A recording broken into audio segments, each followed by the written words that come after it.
Off we go to Salem, Ohio. Hello there. Hello, Bruce. Hi. Well, I tell you, you're a marvelous person. Thank you very much. So. Problem I've got, we bought some furniture, $3,000 worth, the beginning of December. Uh-huh. And we were, the reason we had gone to that particular store was they had a notice saying not payments or money not due until June of 1990. Sure. So we went in, and the prices were really low and everything, and it looked good. So we bought $3,000 worth, and about 2 weeks later, they delivered it, and they set it up, and everything looked really nice and really great. And the payment plans were to be a monthly payment starting February, which is today. What happened to June? Well, the way we had questioned that too, and then they explained to us, well, the balance is to be paid off in June. It would be something like 90 days same as cash, except it would be extended, which they had explained it to us, and we agreed to that also. Maybe I missed something. What you're saying is if you paid it all off in June, you could do that. Right. But if you wanted to go on to monthly payments, you had to start them in February. Right. Okay. And you knew that. Yeah, and so then I had said to them, well, okay, if we do that, go with the monthly payments, then when June comes, can I pay the balance off without any interest? And they said, yes, you can do that. Oh, okay. And that that was pretty good. Everybody agreed. We signed the papers, and that was marvelous. Well, as long as you understood, that's no problem. All right. Definitely.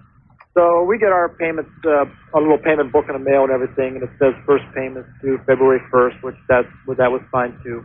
Well, then a couple weeks later came, and we noticed that in the one piece of furniture, it's a hutch. It was missing some of the glass shelves that came in it. Mm-hmm. And we called them up and told them this, and they said, oh, yes, right. We didn't have those on hand when your furniture was delivered, and we had to order them. And they never mentioned it to you, though. No, they didn't. No. And we will get them to you as soon as they come in, which we were upset about it. And we said, well, when's it supposed to be in? Well, it usually takes 4 to 6 weeks. So I says, okay, all right, 4 to 6 weeks. So then as time goes on, we hear from the, this is still before today, we heard from the payment plan company that did we get our book and everything, and we said yes, and they said, you understand your first payment is February 1st, and we said yes, and then we said, but we didn't get everything that we ordered. They said that they had to order some things. So I says, we're not going to make any payments until we get everything that we ordered. Mm-hmm. So they says, okay, well, we understand that, but let us talk to the furniture company first, and then we'll get back with you. You said, sure, go ahead and talk. Right. And so they got back with us, and they said, okay, we guess this furniture company has to order your parts because it wasn't there and all this. And we said, yeah, that's right, and we're not going to make any payments until we get everything in. So we talked to the furniture company again and mentioned it to them. We told them that we weren't going to make any payments until all the pieces come in. And they said, well, you're going to have to make them when it's scheduled because that's what you agreed to. And when the extra pieces come in, we'll make sure that you get them. Well, you say fine, but you agreed to deliver this stuff on December the 12th, and you didn't deliver it. So since you didn't hold up your end of the thing, we're not holding up ours. Okay. Now, you see what the finance company's going to say, look, this is not our problem. We bought the paper from the insurance company. Or from I'm not insurance company, from the furniture company. Right. And your position is going to be, look, I intend to pay this off anyway by June. Are you going to pay it off by June 1st? Oh, definitely. We're going to pay it off by June 1st in full, so there'll be no interest. Right. But until such time as the contract has been completed, we are perfectly agreeable to putting our payment into an escrow account. We'll open up a savings account someplace to show you that we got the money, but we're not going to part with any money until such time as that the merchandise is delivered in good condition. Okay. Now, what would happen then, just in case the finance company gets a hold of us and says, "Where's the payment?" Well, they're going to kick and scream and hold their breath and the whole routine. They're going to say it's not, and probably technically they're correct. But your rejoinder to them is, if you're so anxious to get paid, call the furniture company. Yeah. They have overnight express service from anywhere in the country. Let them spring for a couple of bucks and have this material sent to me, and we'll be in business. Plus, what I couldn't understand is the piece we looked at in the store had everything. Yeah. It had all the shelves. There's so much glass in this hutch that we didn't notice it when it had came here. Yeah. That some of the glass shelves, because they were made of glass, right, weren't in it. Well, I can't understand why they just don't pull them out of the display. Well, they don't want to do that because that would take care of the display, but that's another option available to them. Yeah. I'd play a little hardball with them. I'm not sure you're right, but I'd do it anyway. Well, is there any kind of repercussion? They could kick and scream and say we're going to charge you late charges and we're going to last up your credit. I wouldn't even listen to those stories. Okay. So it would be a lot easier to solve the problem on their end, which has a solution, from my perspective. So I really don't have anything to worry about. Well, I don't know about you. I wouldn't worry. I'm not telling you not to worry. Yeah. I would not worry, no. Okay. Tell them go solve the problem. Yeah. Good luck, my friend. Thank you, sir. About late payments. I get a call from one of them. I have a library of coupons, mortgage. I go into sort of a semi-catatonic state when I have to fill the checks out at the end of the month. Last month, I guess I was going to Disney World or someplace. So I made the checks out a little early for the banks. Mailed them all off. And everybody got them, albeit in one part of the country, they got them a little bit late. They got them. But the one bank said, we didn't get your money. We didn't get your money. Finally, I talked. They were very gracious. And they said, finally, well, it's getting toward the next payment. I said, I'll give you 2 checks right now. And I sent them off 3 or 4 days ago. I got the check back, the letter back that I sent to the bank on the 4th of January, today, February the 1st. Now, either we forgot to stamp it, which is possible, or alternatively, the stamp fell off, which is equally possible. But either way, it was returned for no postage, and it took them 28 days to get it back to me. This is a printed envelope, it's not a question of couldn't figure out where it came from. 28 days. I talked to the postmaster. He said, I know I said to him that I'm not mad at you. There's nothing you can do about it, but I thought you to know. He says, yeah. You wonder how Federal Express can get this stuff done every single day before 10:30, and DHL can deliver everywhere in the world, and the other courier service. I don't want to slight anybody. Now, I realize the Post Office Department does deliver billions of pieces of mail well. But what under the sun would take 20-odd days, almost a month, to get a letter back to me saying put a stamp on it? And you know what he said? I think this is curious, and maybe somebody at the Post Office could explain this to me. He said that letter could have gone all the way down, in this case, to Florida, 1,200 miles away, and somebody there noticed there was no stamp. The regulations say send it back. Now, wouldn't it be more sensible to send it, instead of sending it 1,200 miles, stick it in the carrier's pack and say postage due, and if the addressee pays the postage, fine, and if they don't pay it, then send it back. It would seem to me a ton cheaper than to send this thing all the way back to me. Now, if I don't understand this. If you were running a profit-making business and you made your decisions on that basis, you would give the Chapter 7 folks another example of how to handle a bankruptcy. Rather than send it across town and collect your money, they send it back 1,200 miles. I don't understand that. And it may very well be. Let me say I didn't put a stamp on it. I don't know if that's the case or not, because we had a ton of mail and one piece could have not got stamped. Didn't go through the machine, whatever. Without regard to that, it would be so much cheaper, easier for everybody concerned, for them and for me, and a bank would have gladly paid a quarter to get their money. Maybe it's me. Maybe I'm tilting windmills. I feel like a little like Don Quixote. I'm Bruce Williams. This is Talknet. Tomorrow, 1 to 4:30, we'll be here taking your calls off the air. It's 1 to 4:30 Eastern Time. Lay them on tape for broadcast later on that very same day. So I do hope you'll give us a shout. The number then or now, 800-TALKNET. Issaquah, Washington. Hello there. Hello, Bruce. Pleasure to talk to you. Well, thank you, sir. You've kept me company on many a long commute each night home from work. And I find myself between a rock and a hard spot, and I thought, who else could I turn to for advice but Bruce? Well, that's a hell of a spot to be in, isn't it? I really am in a spot, Bruce. I've recently been elected president of a non-profit organization. No, that's a great spot to be in. Well, it's a kids' organization. Well, we sponsor baseball, basketball, football, and... I got 2 or 3 companies that are non-profit. I didn't plan it that way. Well, we planned it that way, but it's maybe a little more non-profit than we ever intended. My tenure as president's about 2 weeks old, and of course we're just scraping the mold off the rocks we're turning over. And we discover that the general fund is, well, how do you say it? Busted? Kaput.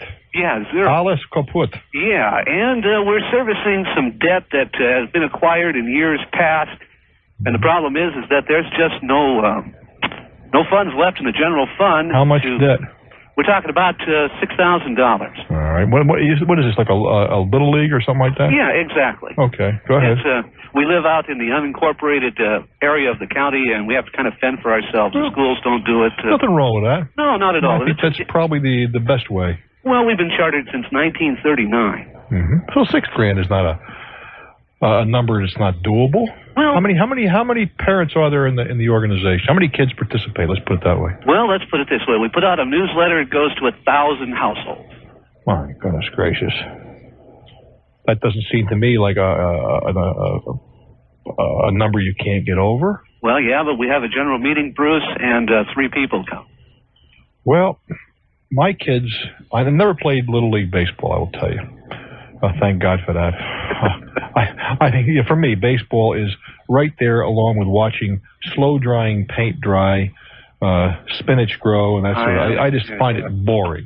The kids did play football, and I did enjoy football. They played some baseball, too, and talk about the labor of love as a parent. When I went to those baseball games, I'm secretly hoping my own kid strikes out to get it over with. Yeah, it was awful. But in any event, with the football, it was Pop Warner football. I'm sure you're familiar with that. Yeah. If the kids didn't participate, or the family, not the kid, didn't participate in fundraising, the kid didn't play. The kid didn't play. That was the end of that. Well, here's kind of where we are with this, Bruce, is that the sports themselves, through the fees that we charge the kids and whatnot, are pretty much self-sustaining. Yeah. But for the operation of the organization as a whole, for example, liability insurance on the hall, the gas, electric bills, whatnot, that's not getting done. And what has happened is that the general fund, that was allowed to reach a level so low that there's no money there to sponsor any fundraisers.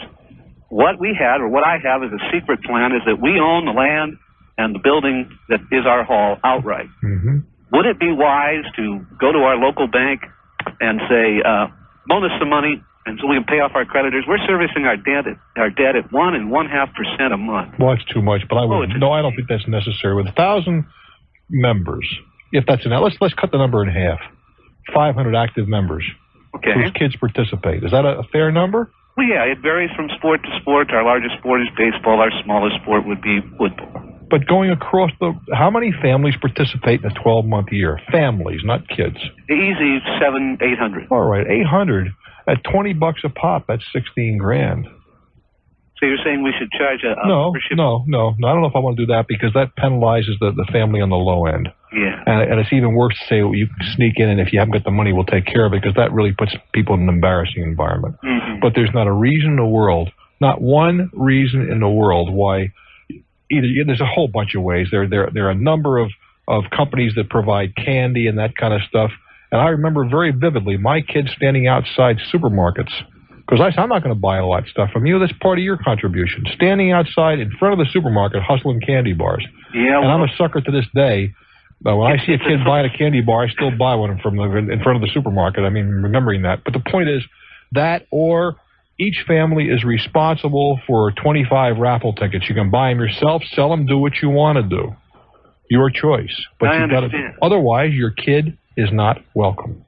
Well, do you think it would be wise to borrow the money and pay off this other debt at a smaller rate? No, I don't think so. First of all, the difference between the 13 or 14% you're going to borrow at and 18% is not that great on $6,000. And secondly, I would make a big deal out of the debt when you're talking to in your communication with the parents. I wouldn't even mention the number.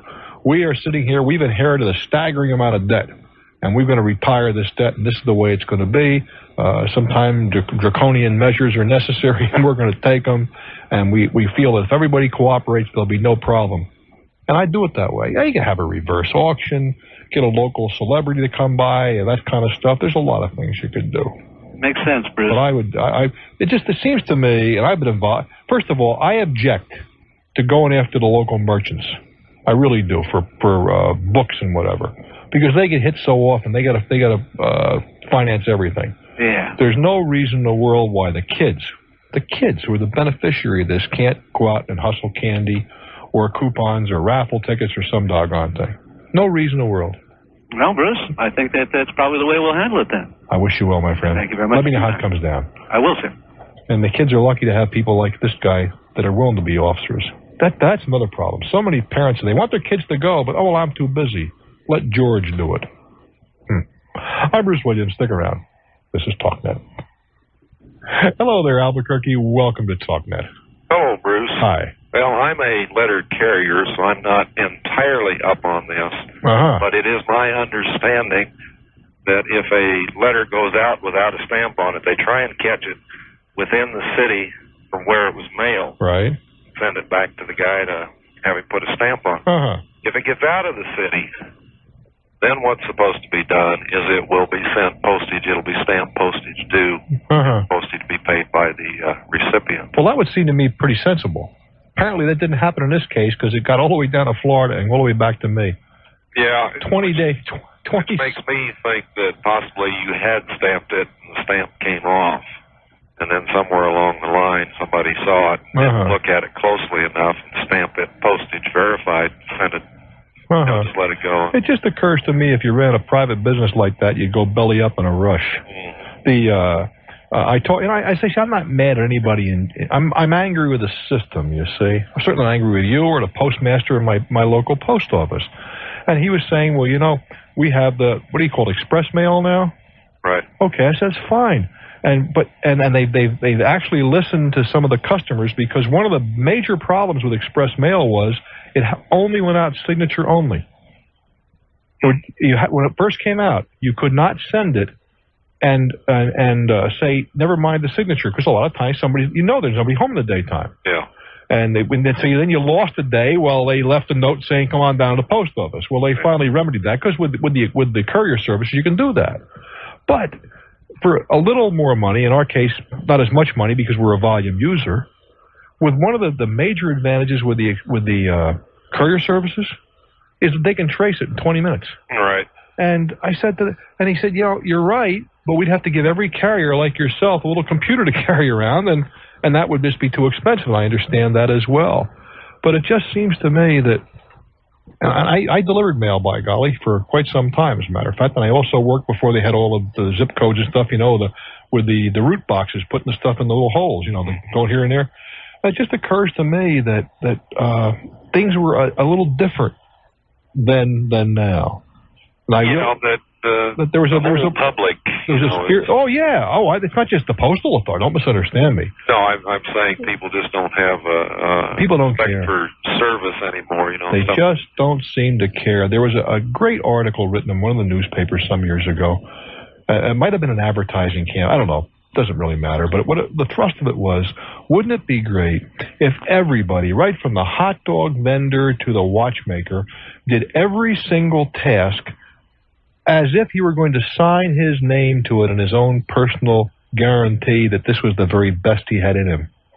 And wouldn't it be nice that way? Yes, that would be nice. I personally carry the postage due envelopes, and if I've got letters that people have to pay postage on, I'll just leave the envelope with a note on it, how much, put it in the box the next morning, and I'll go ahead and pay it, and I pick it up the next day and pick the money up. You see, saves them having to go down and stand in line of course. for 5 minutes. And that makes you a special caring kind of guy, and I salute that. And I've seen other guys do the same thing, where they leave the stuff for us, and they'll say, it's tomorrow, a nickel or a dime or a quarter, whatever it happens to be. Yeah. But it just seems to me going beyond philosophically. That we as a nation, and we're getting our brains beat out in some of by some of the foreign manufacturers in that faces, that the people who are working on those assembly lines just seem to care a little bit more. Well, when I was working a different job behind the counter for a local hardware type store, talking to a guy one day, and he said it ought to be a federal law that everyone over the age of 18 spend at least 1 year behind the counter. Find out what kind of a customer he would make, and get the flack from the public, and then maybe he as an individual would change his attitude. The same kind of thing can work in any kind of business. Exactly. And you bring up another point. You're absolutely right that there is another side to that we as a public should have a little more respect for the people we deal with. I agree with that. Hey, thanks very much for calling. You're welcome. We'll do it again, kid. Good night. Marshall, Texas. Hello there. Well, good evening, Bruce. Hi. What station do you listen to in Marshall? It's the one out of Longview. You're on delayed broadcast the following day. Keys. K-E-E-S. Yeah, K-E-I. I couldn't think of the call letters yes, right away. Indeed. I was curious because I know that there is no talk station that I know of in Marshall. No, yeah, but we're very close. We're just about 30 miles east of Longview. Yes, indeed. So, my question for you this evening. I, about a year ago, purchased a home, bought a brand new home, and had it built in a small neighborhood with about 40 homeowners. Uh-huh.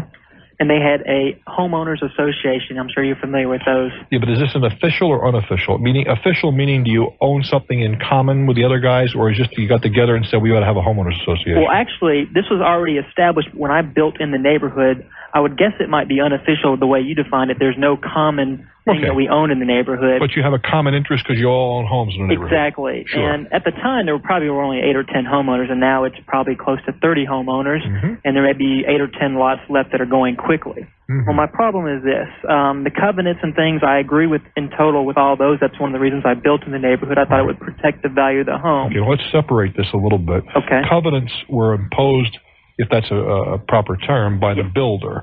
Or developer. The developer, same thing. Yes. And each owner agreed to them when they bought the place. Exactly. Okay. They would be such things as square footage, maybe some architectural design. Peripheral fences and that sort of stuff. Exactly. Got you covered. Okay. Now, this is where the problem comes. Everything I'm agreeing with in total up to this point. Okay, when we came in here, the developer as such of the neighborhood was acting as the president and the architectural committee and everything, which was fine as long as he did a real good job and we didn't have any complaints at first. Well, along came 6, 8, 10 months later, we come to find out from various people that did lawn service in the area for us, the lighting bill had not been paid for the past 8 months as well as the water bill. Well, no, wait a minute. Then you do have some common interests. Okay, that's true. Then now that you put in that context, yeah, we do. We're responsible for the lighting. Our roads are private. They don't meet the specifications for public roads in the city, so we're responsible if they deteriorate. And this is an official homeowners association. Okay, good. Okay, I'm glad you clarified that for me. Okay, so along comes, members are paying in their dues and so forth, and we're finding out that these services aren't provided for, and through contact with the local utility, they're going to say that they're going to cut off our lighting, which, of course, is important to us in the neighborhood. And we're kind of at ends what to do, so I decide I will confront the developer. And I confront him and ask him to bring me the ledger of the homeowners association, and he just kind of scribbled down some things on a single sheet of paper and basically showed me nothing of value and of circumstance and said some members weren't paying their dues and that the homeowner association was losing money and maybe that's why he wasn't paying out. Maybe why? Yeah, but we'll come to find out, none of the utility, we had a lawn service that covered the cutting of the grass of the front yards, had not been paid for the previous 8 months, and they had been through 2 or 3 other lawn services. Now, are you talking about cutting each individual home? Exactly. Actually, they had to clear the lots that weren't built on it, mow that little weeds or grass. And then you have a lot more common activity then. Yeah, but then that changed because homeowners wanted to mow their own front yard, and they dropped the dues down from, say, $120 to $35. For how long a period of time? That was for a year. It used to be I misstated something. It was $35 a month originally when they had to mow your front yard. Yeah. Then the homeowners association voted through a certified letter that we would change it to $65 a year and you cut your own grass. And supposedly the $65 would be enough to cover the utilities and water if they were paid the way I calculate out with 28 How about repair to the streets? The care of the streets is not accounted for. And so and they're already showing some signs of deterioration due to all the building that's been going on in the past years and the heavy trucks coming in and such. Okay, so where are we going with this? And so what I was thinking, I wouldn't mind other homeowners that come to me thinking maybe I should take it over and go confront the guy, and that's why I met with them. But I don't see how us as the homeowner association be responsible, even though we've been paying dues for the past years for these unpaid bills. How many years? 2 years. Approximately for some homeowners. Well, it seems to me there's 2 things. Let's separate things out here, shall we? First thing is you got to get the thing on solid financial basis now. Even if it means assessing everybody an extra $100 to give a little kitty to work with. Okay, exactly. If it's an extra $100, then you'll establish the dues. Okay. After and only after that's done, then you can go figure out what this guy owes you, and you may or may not want to go after him in court. Oh, so we may just go ahead and pay off those bills. Well, first of all, you got to pay off the bills. Assess everybody enough where there's a decent amount in the treasury so you can get these things done. Exactly. And you want to have some kind of a fund where every assessment include so much money that's going to go into an escrow fund earmarked for road repair. Right, we were thinking of that. Otherwise, you're going to get belted with a huge assessment when things really start to deteriorate. Exactly, and just have that fund built up over time. Exactly. Now, can we? He doesn't have an account. I know he does have a post office box with Randy. Look, the chances are you're not going to get anything out of him. Okay, so we should just go ahead and start our own checking account. Do the whole thing, and then you can sit back at your air. Oh no. But for baggage, I always or Stapleton, please. Was a problem. Well, I don't find it so, but that's I don't want to boost or knock airports. Right. But I would challenge you to tell me that it's going to happen in 10 minutes in most major airports. Little dinky airports are which are the best kind to come into. Oh, of course. Then you don't have any problem. You can watch your bag. But you get a major airport. I mean, you're looking at a half an hour on average by the time it gets off of the airplane, onto the carts, back to the terminal, off the cart, onto the conveyor and whatever, not to mention conveyor breakdowns and a million other things. Now, it's the system, and I'm not knocking it. It's just one I don't want to become a part to. I just found that if they have a red tag... Well, I can listen, if you got to bring the stuff... They can carry it over, and it goes right down. If you got to bring the stuff on the airplane, I think maybe you found a way to get the stuff handled. And, of course, a lot of the airlines now, if you belong to the different clubs, they give you a priority baggage handling, and that does seem to get the stuff out quicker. Yeah, that's my second question. Not the clubs. I have lifetime memberships to a bunch of them. Go ahead. But the question is, I am now trying to run down frequent flyer miles on airlines that were acquired by other airlines. What for? They just transfer them. Well, for example, they don't. Yes, maybe they don't for you. They have some real bad problems with 3 of them. When Piedmont was acquired by U.S. Air. We got a very nice transfer. I had 30, 40, 50. Who the hell knows? That doesn't matter. I have a woman that takes care of that for me. Because I do, she does my office. That's part of her job. No problem. He transferred the miles from Piedmont to U.S. Air. I can't think of any other recent acquisitions. Republic was one when Republic, it was the Republic Northwest. Is one that I'm trying to run down. Well, I've never had the problem. 50-something thousand miles I can't get back. I've never had the problem. I got the same thing with TSA. Well, I don't fly them because I don't fly on the West Coast. Well, TSA was acquired by, and I flew them a lot.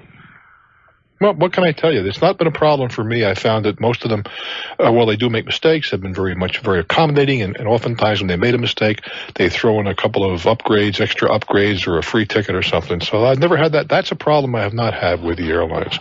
And you may have found a way, at least if you're going to take the stuff to the airport, which I try to avoid as well. I don't want to do that. But if you got to take it, paying that $30 may very well at least give the baggage a lot of attention. It's going to get there on the right plane, and I salute you for that. I'm Bruce Williams. Stick around for more. This is Talknet. Tonasket, Washington. Hello. Hello. Hello, sweetheart. How are you? Oh, fine. I still think you're sexy sounding. Oh, I think so, too. They're breaking up in the control room over that. Yes. What? They're breaking up in the control room over that one. Well, don't you remember I called you a couple of years ago and told you I thought you were sexy sounding? Not looking, but sounding. It's all right. All right. Well, I was real disappointed when I got your picture. I was expecting one of you with the mutt. With Mickey the mutt? Mickey is sitting here as we speak, snoring away in the studio. Oh, hello, Mickey. What's on your mind, sweetheart? Okay. I have... it's basic curiosity, I guess. There was an advertisement that showed up in our local paper. Yeah, what's going on in the background? Who's making a lot of noise? Oh, that's my Pepsi bird. No, I'm talking. It sounds like somebody. Is that a bird? Uh-huh. Go ahead. I thought it was your husband or something. I thought it was a husband. Go on. Or a boss or something. That's my macaw. Okay, go ahead. The local regional area paper ran an advertisement last weekend for us in the sales department. You mean sales for like a lamp sale, or somebody wanting a job? Somebody wanting to get a salesman wanted. Okay, this is a help wanted. Go ahead. So I called the company, and it turns out it is a placing of credit card applications that are coded in about 200 locations. Thank you kindly. If you want to make $20,000 to $80,000 a year, which is... What do you mean putting these little tents out, and if somebody fills it out, you get a piece of the action? You bet. You're wasting your time and your money. Well, I agree there. But they wanted $4,000 up front before they could do this. That's terrific. And so they make $4,000, and you're out $4,000. Well, that's what I was wondering. Forget about it. I did. I didn't even call them back. I could see it if they wanted a couple, 200 or 300 of them. Okay, but what for? If it's 300, you're going to lose. What? Just a matter of losing some more zeros. Yeah, that's it. And I just wonder what you... I think it stinks. The idea. Was this for a collateralized card or for regular cards? This was one I had just started hearing about.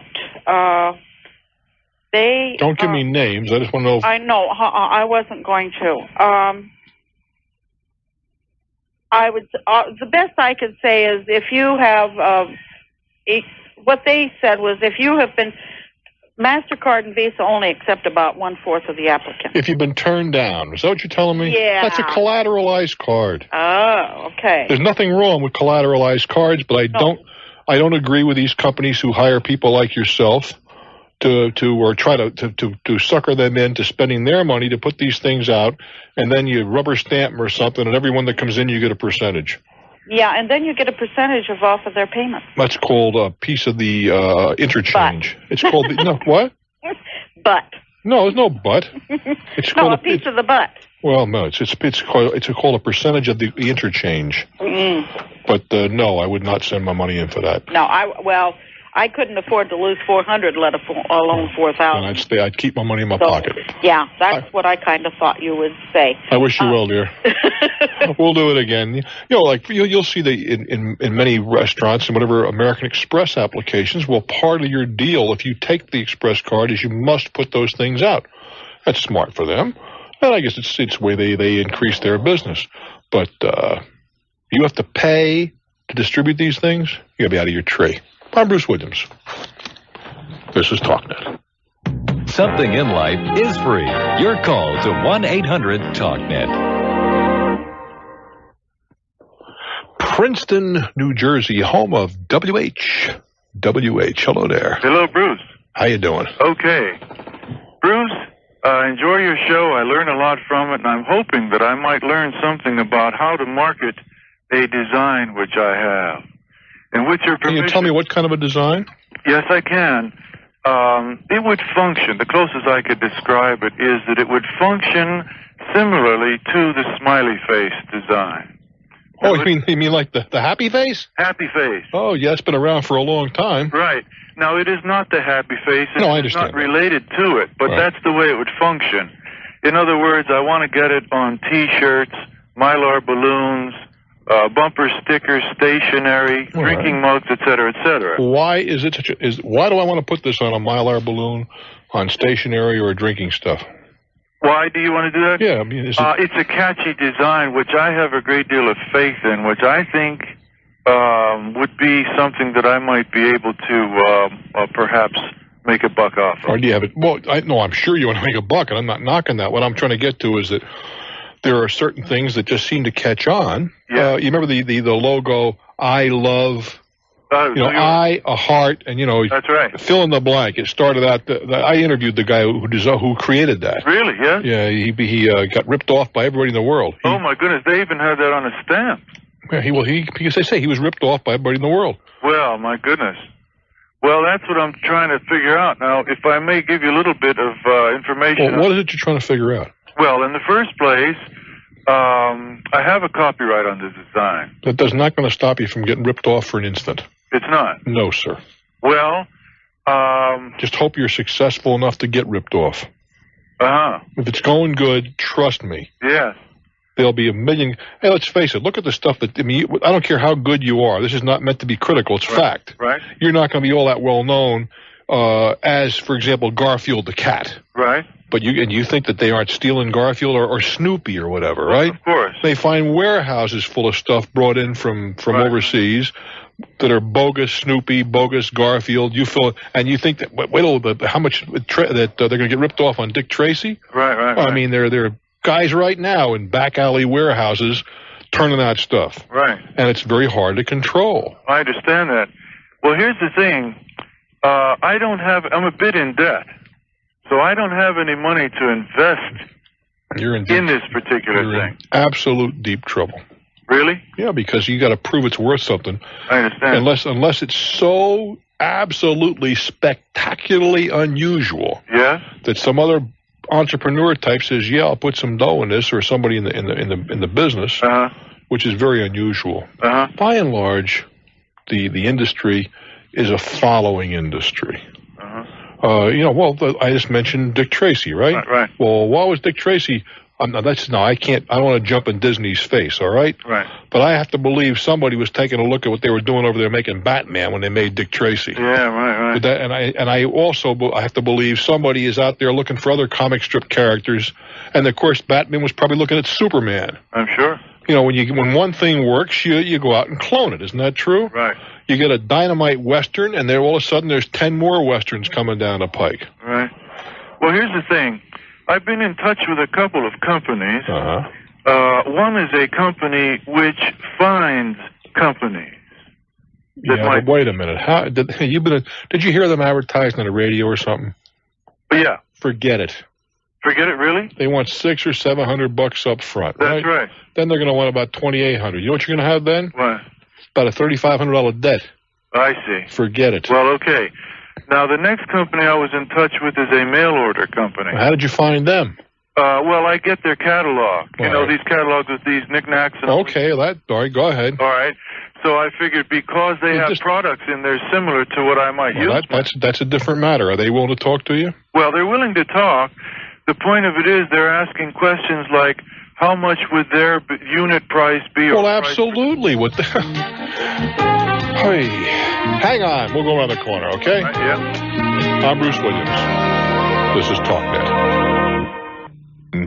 I'm chatting with a gentleman in Princeton, New Jersey. He's got an idea for a T-shirt, red hot, and he approached one of those companies that advertise, we'll do all kinds of things for you. You know what I think of those things. But then he's talked to one of the catalog companies. I could almost bet the one that you're talking about in New Jersey as well. No, this is in Pennsylvania. Okay. There's one of the major ones is in your state. Atlantic City, I believe. But in any event, what they're saying is you've approached them as a possible vendor. Right. Well, they want to know. You can't give stupid answers like, well, I don't know.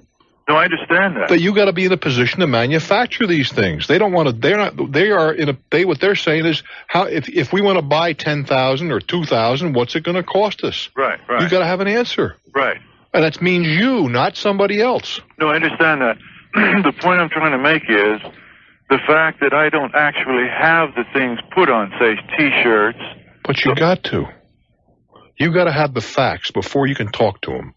You got to talk to somebody who does screen print, because it'll be screened, I'm sure. That's right. You got to talk to somebody who can do that and say, what will it cost me for 10,000 pieces? Right. Before you had contact anybody else. I see. Okay. You had no answers. I see.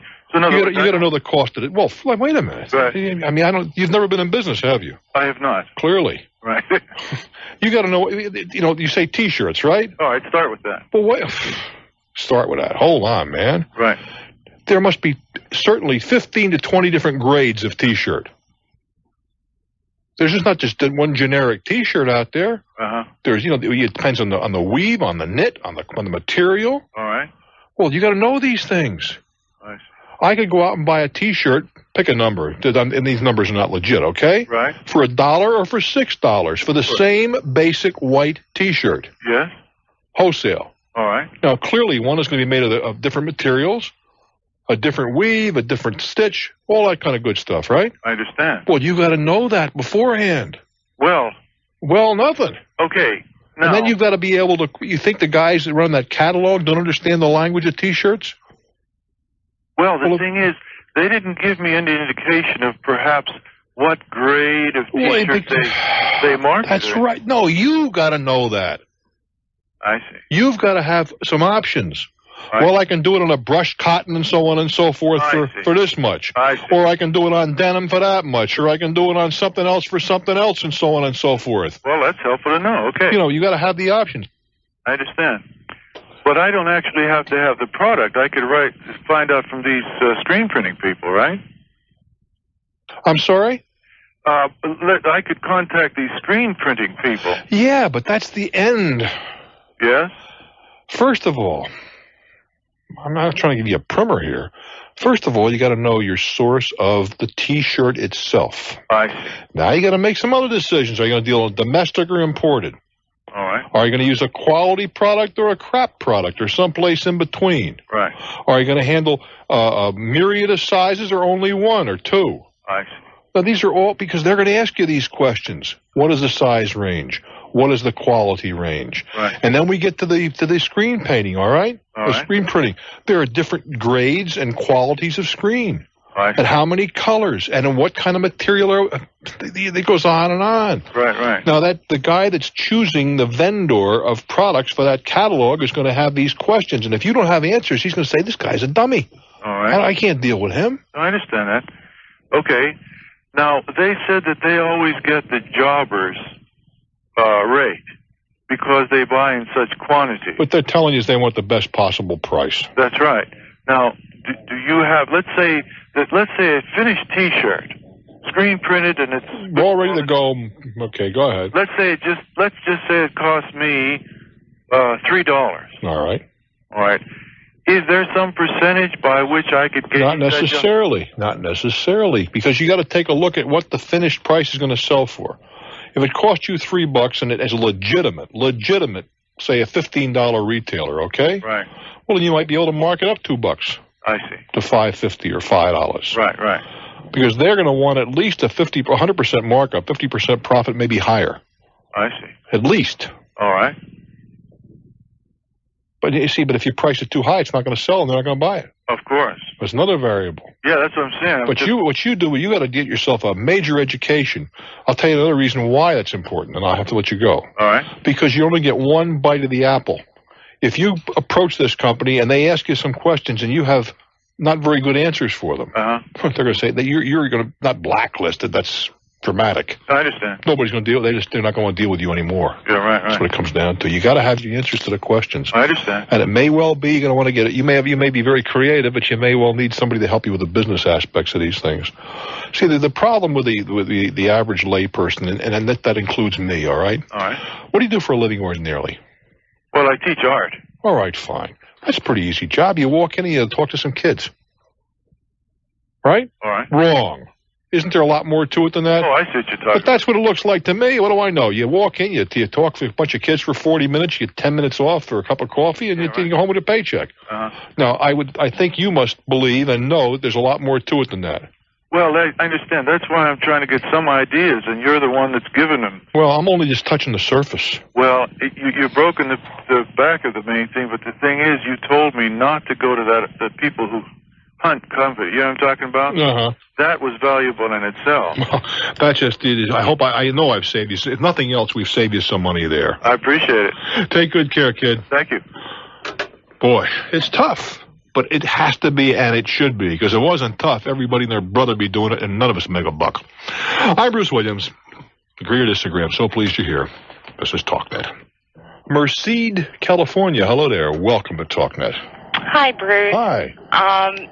I've got a problem with a shoe repair shop. A couple weeks ago, my husband was going out of town. I should tell you, he's a policeman, so his shoes are pretty important to him. I think he's a flatfoot, yeah. Yeah, one of those guys. You couldn't resist. Go ahead. He was going on vacation, and he said, well, I'm going to go get the sides of these shoes stitched up because I won't need them. These are uniform kind of shoes? Right. Okay. So I took him into the shoe repair shop, and they have a sign on the window that says they're open from 8 to 12 and 1 to 5:30 Tuesday through Friday.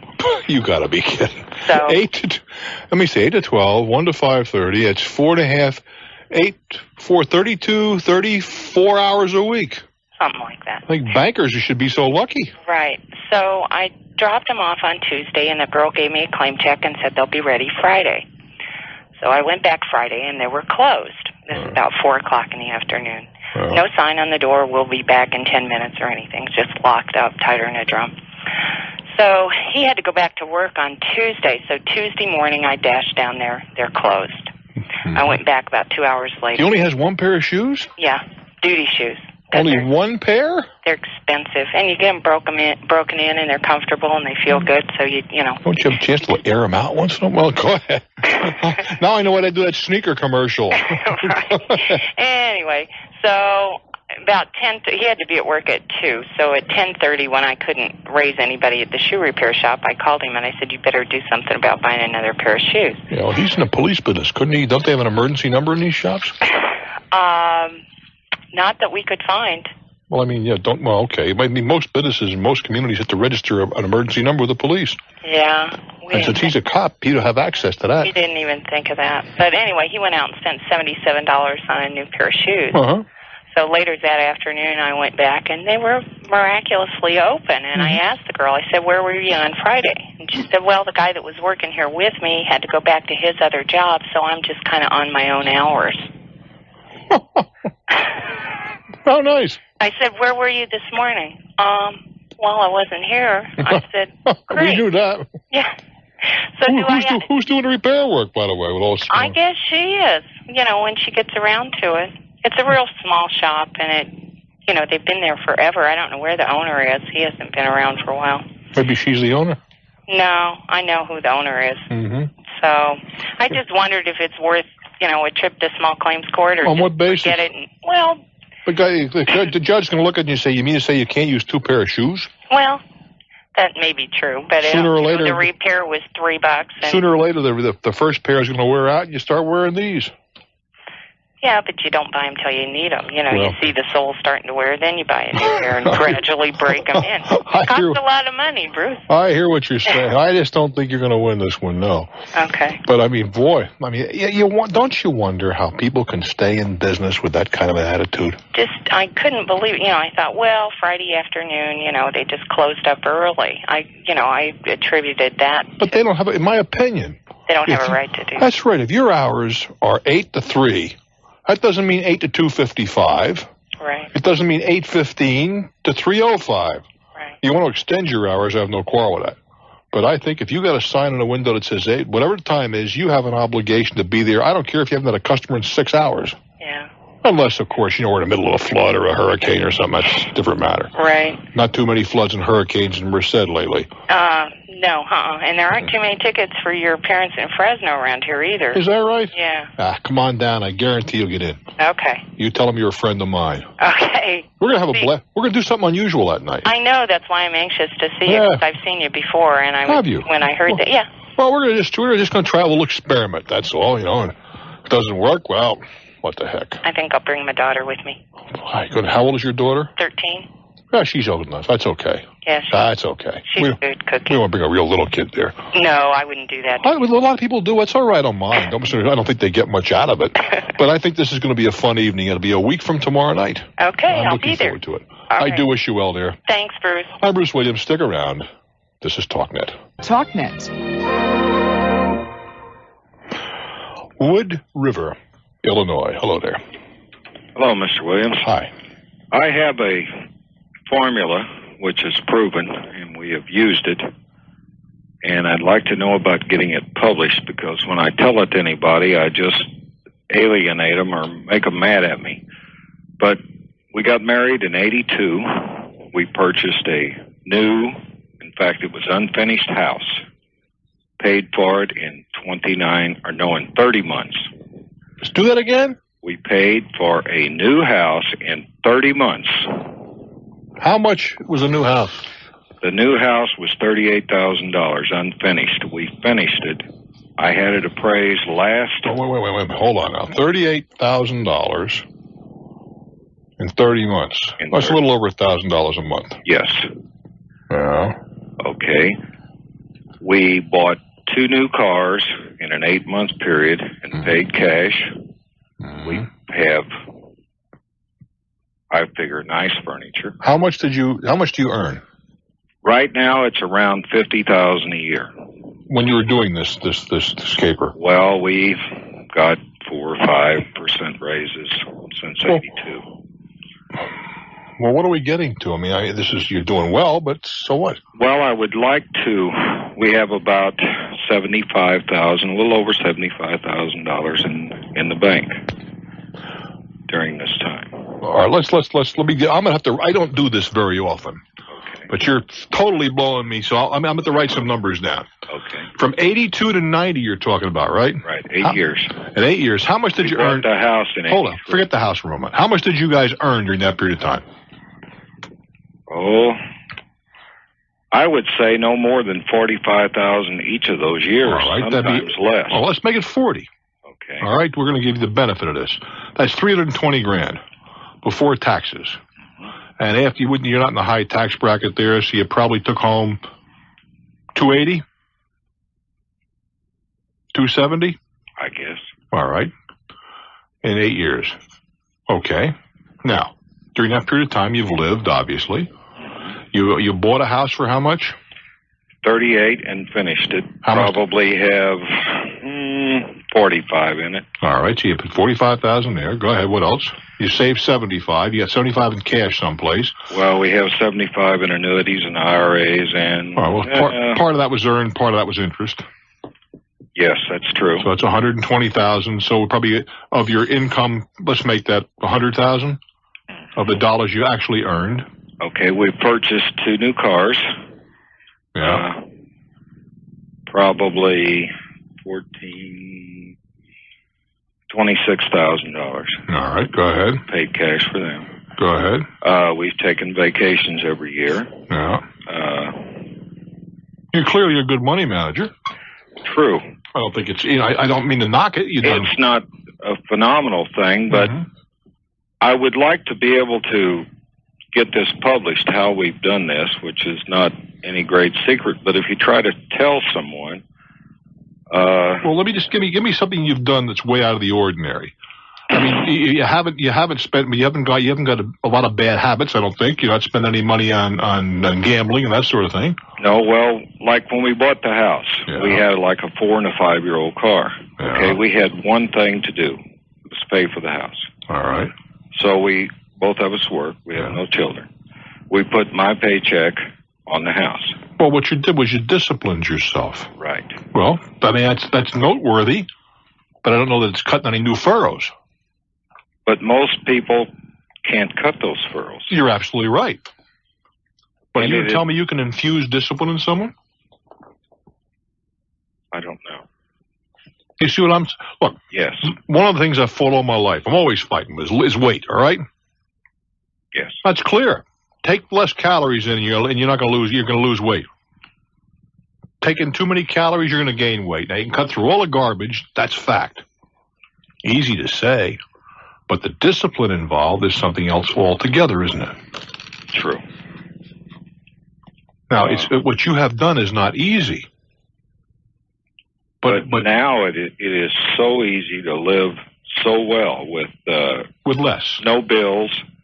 And, you get paid and you really don't, if the light bill comes in, you pay it. And, the taxes come in and the insurance. And yeah, I understand all that. But what you said is you did without a lot to begin with. I just don't think that's great news. I think it's great that you did it. Please don't misunderstand me. But you see, people that write books on how to, first thing you got to do, let's go back to the weight thing, right? What kind of books for weight make the bestseller lists? The ones that guarantee you're going to go from 280 pounds to a size 4 in 2 weeks with no effort. Now, everybody knows that's not possible, right? But I mean, if you put a book out and say, if you eat enough kiwi fruit, that's going to happen, people are going to buy that book, aren't they? If you wrote a book and... Hello there. Hi. What is the name of your community? Nina? Nina, I was right. Yeah, that's... Son of a gun. I was wondering if you have some advice or an opinion as to whether or not you would give your resume to a headhunter if you're kind of quietly looking at switching jobs. Well, it would depend upon what kind of a job. And if you say headhunter, you see, that means a lot of things to a lot of people. What is a headhunter by your definition? Well, this one, I guess a headhunter is someone who tries to get you to, try to line you up with an employer. Yeah. The one that I'm talking about, trying to get me to take another job in the same field with a different company in a different city. Mm-hmm. And who pays the fee? The other company. Okay, that's generally... See, headhunters, by and large, are employed by companies to go out and find employees. Oh, okay. Hence the term headhunter. They're looking for heads. Yeah, well, that's what he said. He told me that he's on retainer by this other company, and he gets to see whether or not he would place me. And I thought that...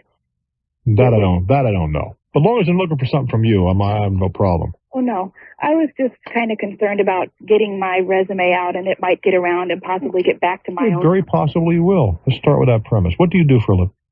Marketing. Could you be a little more specific? Product management. You work for a big company? Yes. You see, the biggest companies are small the biggest business. We're in the broadcast business. Everybody knows everybody.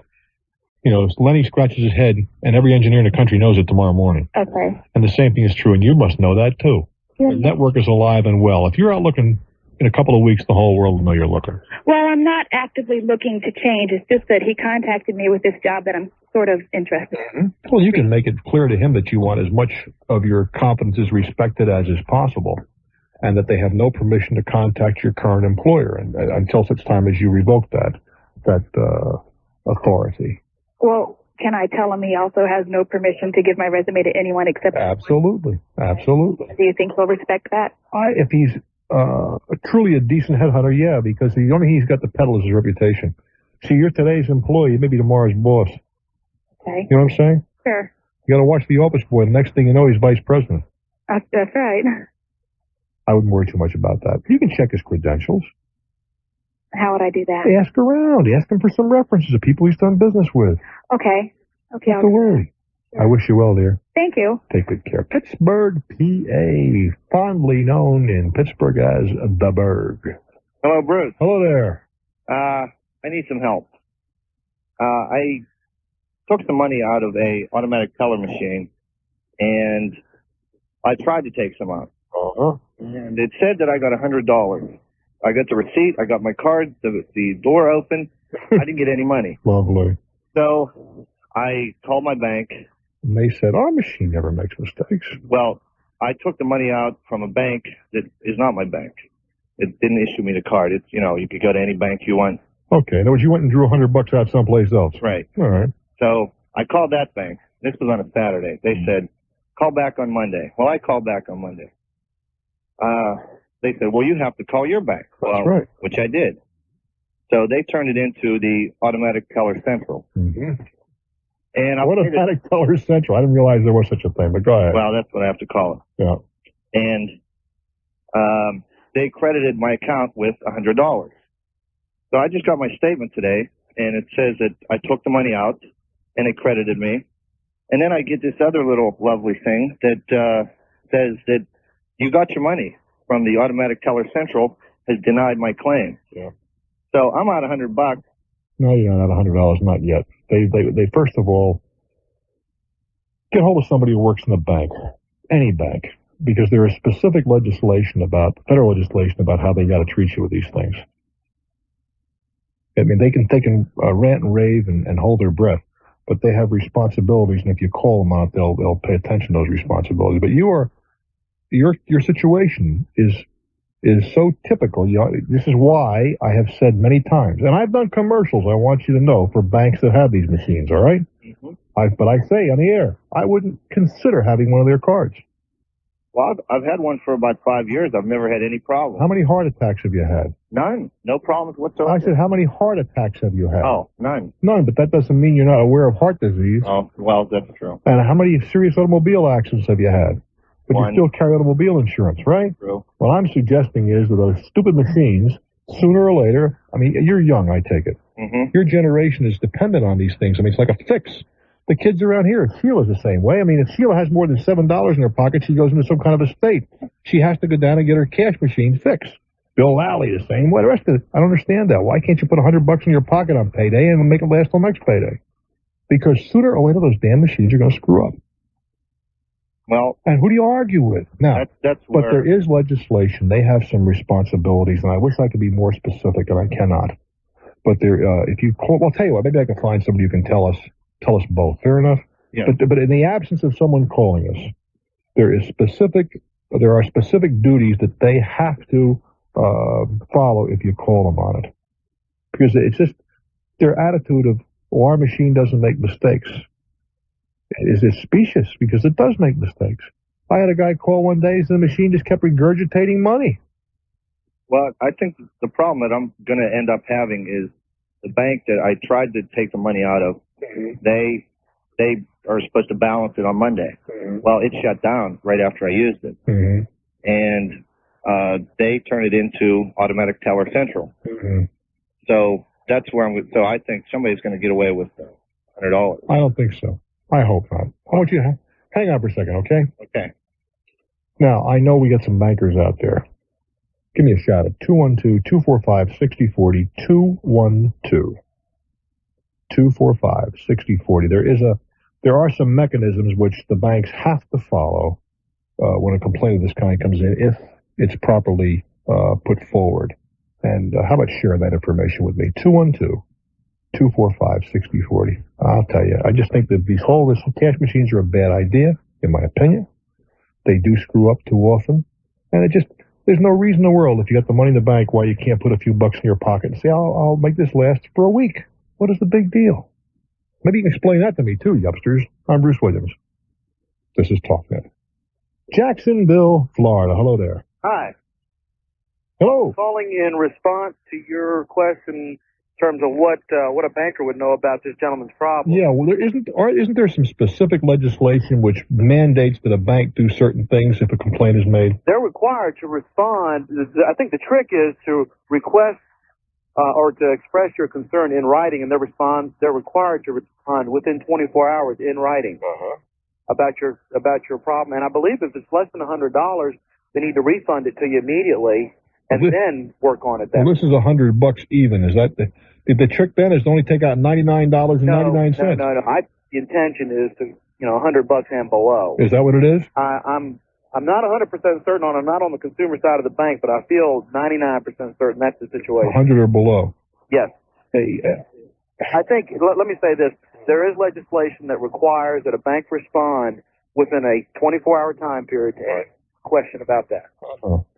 It just seems to me that I can understand carrying one of these cards as a insurance against that super emergency that might develop. Right. But I think that to use them as often as apparently there's a generation of people that use them just invites a problem. Well, it creates a lot of problems, but I think you'd also be amazed at the degree of accuracy that those machines do. I'm sure they're probably 999 out of 1,000. Right. But if you happen to hit the lottery, you could make the same observation. Right. That airlines, by and large, get the luggage there when you get there. But it just seems to me, if I had as much luck hitting the state lotteries as I do hitting the carousel lottery, I mean, I wouldn't talk to anybody. Yeah, I understand that. It just occurs to me it's just another way to get exposed to headaches that you don't need. That's right. Hey, I thank you very much. You're welcome, sir. Take good care. You too. All right, Pittsburgh, were you listening? Yes, I was. So get your letter out in writing. Bruce, I've done all that. Yeah. And they responded back. Yeah. And I've waited a month for the automatic teller central. Well, according to this gentleman, if it's $100 or less, they got to credit your account while they're fighting with you. Well, they did. Oh, they did. They did credit it, but they took it away. Oh, lovely. Now that's why I don't know who else to turn to, because I've talked to my bank, and what are talked to the other bank. They said we have to wait for automatic teller central. Yeah. And I just got this today, and because I know I'm going to start banging my head against it. I'd be down at that bank breathing fire. Well, at my own bank. That's what I'm doing tomorrow. And the next thing I would do is stop using the card. Well, that's crossed my mind. I wish you well, kid. Thank you very much. Alrighty. Bye. Maybe somebody would like to give me a call and explain to me why you can't budget your money enough for a week, that you can't have the cash for just 7 days. That means every week you go to the bank, take enough cash out that I could see a crisis from time to time where then you go to the store and cash a check. But I cannot believe it's necessary to go to these dumb cash machines. We have we have some stores, and I have little to do with them, but I was involved for one weekend over Christmas. And all of a sudden, I noticed everybody is walking in with crisp $5 bills. Well, the cash machine was handing out fives that day, and you could tell every other kid that came in had a handful of $5 bills. Something wrong with that. Dumont, or is it DuPont? Excuse me, Pennsylvania. Hello there. Yes, it's DuPont, Bruce. You betcha. What's on your mind, Tom? I'm a little nervous, so excuse me, because I had an accident today and I wanted to ask some advice from you. Let's talk. I think you're very wise. I'm driving a truck for my employer, and I had an accident today where I caused many $1,000s worth of damage. Uh-oh. I struck a canopy between two buildings, and quite a project. Wiped it out, huh? Yeah, and nearly got wiped out in the process. Oh boy, but anybody hurt? No. Good. Well, property is only $1 problem. Well, the problem is this. The employer has a history Now, this policy wasn't made aware to me when I started. I'm only with the company about 3 weeks. What history of what? Of charging employees at least half the deductible of any damage on the vehicle. They can't do that. That's what I thought. Now, they tried to strong-arm a few people who are still there, and they got money out of them. Well, that's all very well, but it's illegal. Now, tomorrow they're asking me, this happened late in the day. They said, come in tomorrow and meet with the general manager who was out of town and my immediate supervisor, and said, we'll talk about it. We don't want you to work tomorrow. We're not sure if we want to continue. That's fine. Yeah, that is their prerogative. That's their prerogative. They can you. That's how, but they cannot assess you. And if they do assess you, you get right to the Department of Labor. Okay, that's absolutely. That would be my next step. It's the same thing with, and I've said this so often, but I think it bears repetition. Okay. You can't penalize an employee if they're $6 short in the register. You can fire them for being careless, but you can't assess them. Maybe that you can penalize them because you can penalize them by firing them, but you can't assess them. Now, if they should, continue my employment and say, well, we're going to take a little bit out of your check. You say, no, you're not. Right. And what if they, oh gosh, what did I want to ask? What if they take it out of the money they owe you? Right. We're back down to the Department of Labor again. Wage and hour. The check, right? If they send I'd take the check down and show it to the Department of Labor Wage and Hour Division. I don't think they'll have too much of a problem if they do a little bit of leaning on them. Yeah, I mean, I don't need the job as badly as, another guy made. You see, the problem or the situation as I see it is, and I'm an employer, and I have some vehicles and people who are paid to drive them. One of the hazards of my enterprise is that we own these vehicles, and occasionally they're going to take a rap. Now, we say we want to pay a lower insurance premium by getting a larger deductible, which is our privilege. It's a business decision that we're making, right? It's not your problem. Why would it be, if what we're going to do is, if it were proper to follow what your guy possibly may try to do, right? Well, then if I wanted a 500 deductible, I felt like I could live with that, I'd carry 1,000. Because after all, somebody's going to wrap the thing up and I'll hook my employee to the 500. Right. Absolutely improper. Okay. So don't let them strong arm it. I wouldn't. No way in the world I'll get away with that. How about if they do this? Well, if they terminate me, I guess they just terminate me. They can consider it just cause. Well, if you apply for unemployment, then you're going to argue that. Then there's a process for that as well. Good luck. I'm Bruce. This is Talknet. 1370 WSPD. Quick reminder, tomorrow at 1 o'clock Eastern Time, we'll be here in the studio from 1 to 4:30, taping tomorrow evening's show. I got an early plane to catch, and I would appreciate it if you give me a shot. The number's 800-TALKNET. And, of course, you can listen to yourself on the radio a little later that day. Anchorage, Alaska. Hello there. Hello. Hi. What's on your mind, sweetheart? Well, I'm not sure where to begin here. Let's see. My husband and I are separated right now. All right. And I discovered he was having an affair in June, so we're kind of not together from June till about December, and then we were together for about a month, and it just didn't work out, so he has moved out. But anyway, our financial situation, he has always been a real credit card person. Plastic crazy, huh? Oh, yeah. Through the years. I've been married for 10 years, and we just built a house in 86, and at that time, of course, we had to clean up everything, and the only thing we had was our truck payment and our house payment, and we were looking really great. Well, from that time frame, December of 86 until, I'll say, the beginning of January 89, he'd probably gotten about $25,000 in credit card bills accumulated during that time frame, and he could never really account for what he did with the money. It just... He said that he'd get a credit card and he would just, get cash advances and buy a gun here or trade a gun there or whatever. I have to ask you, is that wind blowing? I don't know what that is. I didn't know if you could even hear. Oh, I surely can. I'm thinking Alaska, cold, okay, go. Anyhow, okay, look, the guy blew $25,000. Let's establish that. Is that correct? Okay. Yeah. But you're both, pardon? Go ahead. But you're both on the hook for that, are you not? Well, yeah, he had put my name on quite a few of them because I never even knew he had these credit cards until I would find out I always found out. I'd either get a telephone call at home because he hadn't made a payment. Because through the years, it was a known fact that he could not handle money. So his check went into my own personal account, and I would take care of the bills. You were the money manager, I understand. I was the money manager. Well, now you're separated, and you got some a ton of debt, right? Oh, yeah, and we have this $130,000 home that we have, about a $1,300 a month house payment on.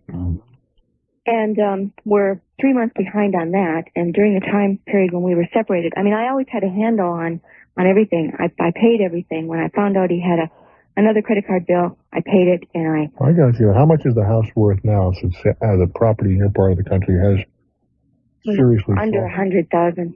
So you have no equity in the house then? Not really, no. Well, how much do you owe on it? We owe it. How much do you owe on it? $130. Then you have no equity in the house. You have Zippo equity. Right. So what we did when we were back together for that short period of time, we decided we would go to a credit counseling. Yeah. And we went to them, and they set up a plan for us. Well, he didn't feel that he wanted to live like that for 3 years. So strapped in the sense of what we owed to pay everybody off. So then he decided, okay, I think we should file bankruptcy.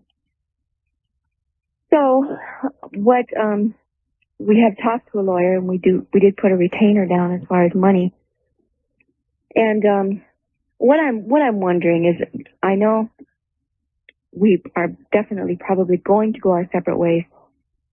And as far as I'm concerned, going bankrupt and having my name bad for 7 or 10 years, I don't deserve it, because you may not deserve it. You may not deserve it, but unfortunately, I think you're going to become part of it.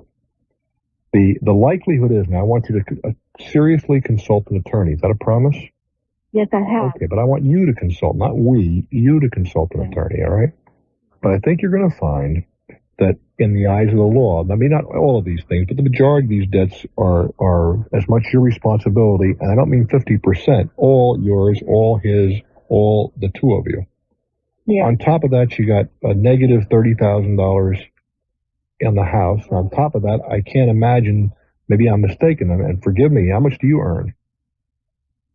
Well, I make about 25 There's no way a year plus 25% COLA untaxable. So I make very good money. Yeah, but you're still not going to be able to handle a $15,000 a year house payment on your own. No, and I would love to be able to do that. I've tried every aspect. But it's not going to happen. No, it's not. So I mean, you have to be realistic. And I think you'd better. You see, I'm not an advocate of bankruptcy used indiscriminately. I'm sure we both know that. But but it is a tool, like any other tool. It has a use, and I think you're definitely a candidate for it. And it's not because it's not your fault. You've been stuck by somebody else. But the attorney, what he is suggesting to me is to file separately versus joint. File what separately? Because, well, she file bankruptcy we should separately. Include the house.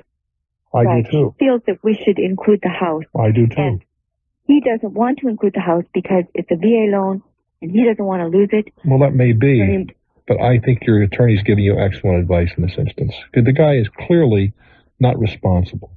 I mean, put aside the morality and the affair. We can't deal with that here. But if financially he has demonstrated a lack of responsibility over an extended period of time. Now, I don't know anybody running around with pixie dust who's going to throw it in his face and suddenly he's going to be a solid, upstanding, responsible citizen. Given that, and you're a relatively young woman, I assume. How old are you? 35. Okay, you're a young woman. You want to go out and salvage your life, I would think. Right? Yes. Then I think bankruptcy would be something you seriously consider. To include the house. And include the house. What he wants to do on his own is his business. I do wish you well, hon. It ain't easy. Thank you. It ain't easy. I understand that. But I think that, you didn't create the problem. And if I can persuade you of one thing, you have nothing to feel guilty about. Nothing. Nada. You should be able to hold your head just as high as ever.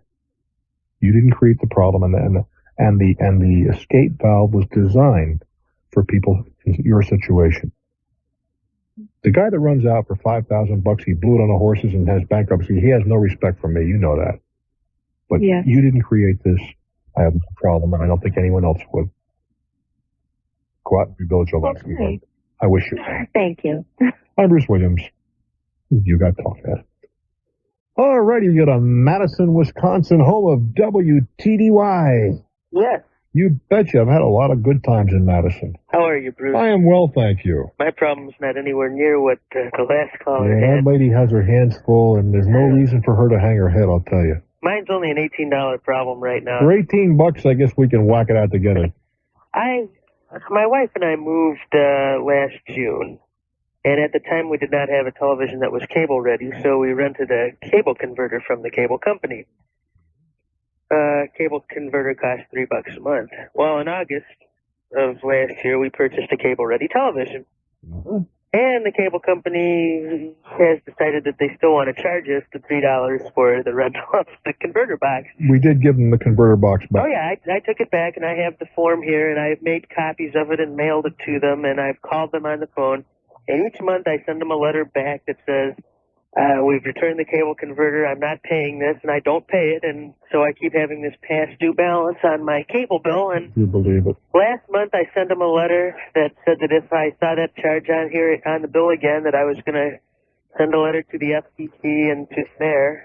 I just, for overkill, I thought maybe overkill. And I stapled the check. I stapled the check to the letter so that there would be no question and they would have to read the letter. Right. It couldn't just slip out onto the floor or something. And sure enough, this month I got the bill again, and there's that blessed $3 charge on there. Well, here you go again. Next time you do this, right, you send your check in, yeah. Put about 30 staples in the sucker all around. Oh, no, I'm serious. All around the periphery. So somebody's going to sit there and, if nothing else, you're going to know that you're going to cause them enough aggravation.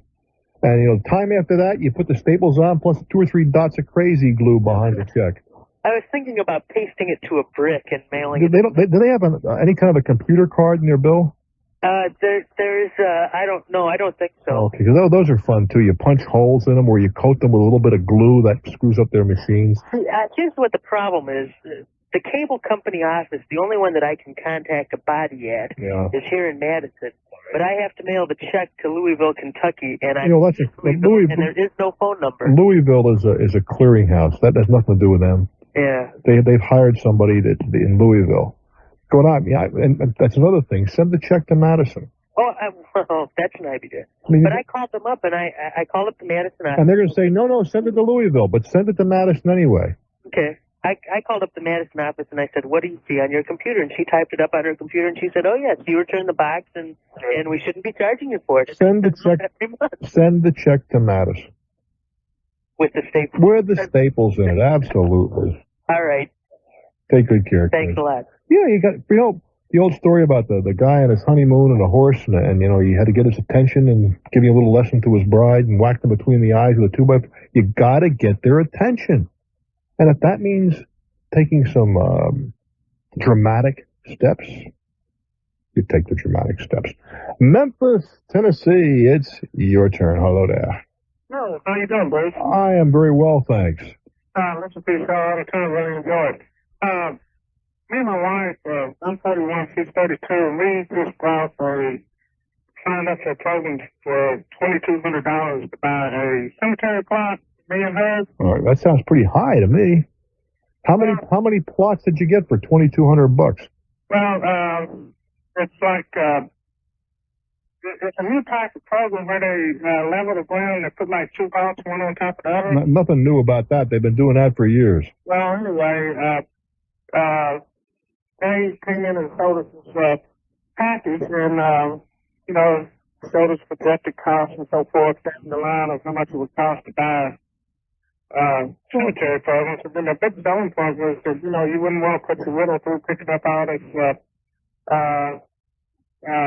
going through having to pick out some stuff. If you said, Mr. Jones, if I was going to talk to you and I'd said to you, would you like to have this deal? And you'd say, but I want to discuss it with my wife. But most people can't discuss it with their wife or husband because they're the guest of honor. I used to sell this stuff, please. It just sounds to me like 2,200 is a little heavy for 2 lots. Well, supposedly we got one of the plots free. And, but, they showed... Let's start with a premise, all right?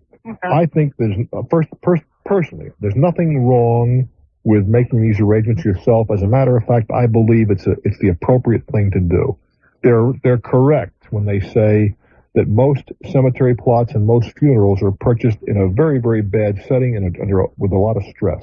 Yeah. And frequently people spend a great deal more than they would ordinarily because they're just carried away with that. So let's start with that premise, all right? Yeah. I think that's correct. Yeah. On the other side of that, and they also, when you're buying these pre-need plots, they'll tell you if somebody passes away right away before the land is developed, you get one in the existing cemetery. That's okay too. But before I bought one, I'd look around to be certain that that's a good price. Maybe you could buy the same lot in the same cemetery on the secondary market for half price. Well, so this includes the market, the vault. I'm not saying it's a bad deal. I'm just saying shop around. That's We hand shop. We've already committed ourselves. well, in that case, enjoy yourself. Now, you know, you can always back out of these things if you, Well, how long ago did you do this? in the past week. About 3 or 4 days ago. Well, which is it, 3 or 4? Okay, I've spoken to you a couple of times. We have to stop meeting like this. I know. My husband began to wonder. There you go. What we've done is we went through a bankruptcy about 3 years ago, and we had a lease car that we had turned in last month. During last month, we turned the lease car in. The lease was up, the option not to buy it because it was basically not a very good car, we felt. Okay, this had nothing to do with the bankruptcy then. No, the bankruptcy was due to a daughter being born with emergencies and $30,000 worth of medical bills. Dear. But I mean, there was no connection is what I'm trying to get to. No, there was no connection. What ended up happening was we, having just come out of having another baby that was $45,000, had found ourselves completely short on funds to buy another car. Holy smokes. So, what, 45,000? What happened? Yeah, and he only spent 10 days in NICU. What in the world happened? His lungs collapsed at delivery. You had no insurance? We had insurance. They covered everything but $10,000, but my husband's struggling in a career in radio. Anyways, what we decided was that we would buy a used car, and we decided, well, the best place to go my parents had a used car. So we bought this car for my parents. They had just bought it for my little sister a few months before this. So they said $1,325 is what we wanted. So I said, okay. We paid them, some money, and we said, we'll pay you every month until we pay it off. Well, in the process of 1 month, we've had the trunk lock break. We've had problems with the brake system. We've had lots of problems with the car. Well, today, the whole front end falls out. How old is this car? It's a 1978 Monza. Well, 78 is 12-year-old car. How much did you pay for this thing? $1,325 is what my parents wanted. And the thing was, we didn't have any other options. We didn't have anywhere else to go for a car at the time. Well, what are you going to do? Sue your parents? No, that's where we're at the point right now. What do we say to my parents? Nothing. Well, this car is a piece of, we're not going to pay any more money for this car because obviously it's going to cost us a couple thousand to get it working again. Well, you didn't pay your parents for it up front, then you. No, we paid them. We paid them like $300 of it. What kind of shape are your parents in financially? They're okay. I mean, they've saved for their retirement. They're okay. I mean, they're not hurting or anything. Well, they're both working. Let's face it. You made a mistake. Well, you didn't make a mistake. You bought it from them. They accommodated you to the extent that you couldn't have went on the open market and bought yourself a car. We'd agree with that. Fair enough? Right. But furthermore, they didn't. You don't guarantee a 12-year-old piece. Right. If you bought it from me, I'd say you bought it as is, where is. Why would your parents be any different? Okay. So what you feel is that we should continue to pay him off the car? Yes, ma'am. Junk it and take your hit. Now, if you have to say to them, look, we won't be able to pay you for a couple of months, I can understand that, and then perhaps they would as well. Okay. But just because, let's put it another way. Hold on. That's what we feel. Look it up. Take a deep breath for a second here. Okay. Now, suppose your parents had sold it to someone else. Right. Did it sold for about the same amount of dollars? Probably not. More? I mean, only because we assumed the brake job that they did on it. How much would it have sold for if they sold it to me? They just bought it for $1,000. So, if you were, I don't know, as naive as my father, you probably would have paid $1,000 for it. All right. So then, there's not that much difference. You paid $12, I think you said. $1,325. Okay. Yeah. Why was that number? How'd you come up with that? The brake job was $325. Oh, so they wanted us to pay what they paid for the car plus the brake job. How long did they have the car? A month. All right. Well, it's not unreasonable. You see, they didn't go out and make any money on this deal. Right. No, I really think that you owe your parents. See, that's how I feel, but my husband feels that we shouldn't pay him another slug nickel that they took us.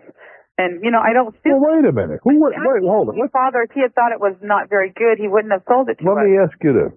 Who went to who to buy the car? I went to my dad. All right. Your dad didn't come to you and say, hey, Matilda, you went looking for a favor.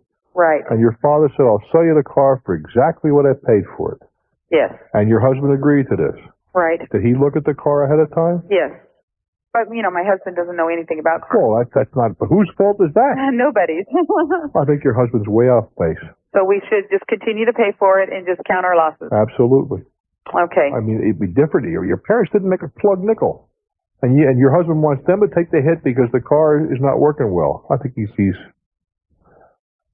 husband's under a lot of pressure with problems you've had in the past. And I can appreciate that. But see, I worked it's not that we're out of it now. I mean, I worked all summer to pay all those debts, so now we don't have any debts, but yet our credit is very, very bad. I understand that. I don't think he's thinking too clearly on this one. Okay, and let me ask you another question. Do you know of places, we've heard of places where you go to buy a car, and whether you have good credit or bad credit, isn't you pay more for it? We tote the note kind of thing, right? Right. No, you're going to pay a good deal more for that. When your credit is bad and somebody gives you credit, you were going to pay through the nose for it. No question about that. And there's no way around that? Not that I know of. Your parents showed you a way around there. Do they charge you interest, by the way? No. Huh. Well, your husband's way off base. Okay. I do wish you well, dear. Thank you. I'm Bruce Williams. Stick around. This is Talknet. Anchorage, Alaska. Hello there. Hi. Hello, sweetheart. What's on your mind way up there in cold country? Well, it's cold, too. What's doing, kid?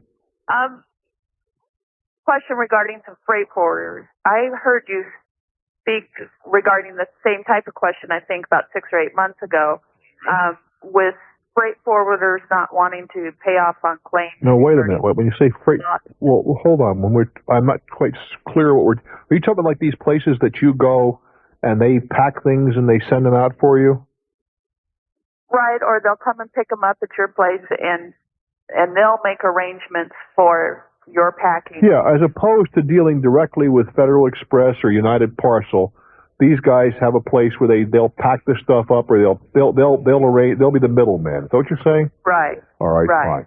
I think what I said was because I didn't understand this. So I'm learning all the time, just as you are. If you were to use one of these outfits, and there is a loss, they have to make the claim. You may not, because you never dealt with the shipping company. They dealt with a shipping company, and if, for example, they go out of business, you got a serious problem. Well, what if they refuse to even process the claim? Why are they refusing? They are refusing on the basis, I guess, that the people that signed at the other end signed the note, and they signed without counting the number of boxes. But it's still being that they went through all the process to get an affidavit from the person that signed for it. That well, give me, lay the specifics on me very briefly. Okay, we shipped 2 boxes to Houston. Houston signed when the delivery person came. Didn't check the number of boxes that were on the slip that he signed. He only received 1.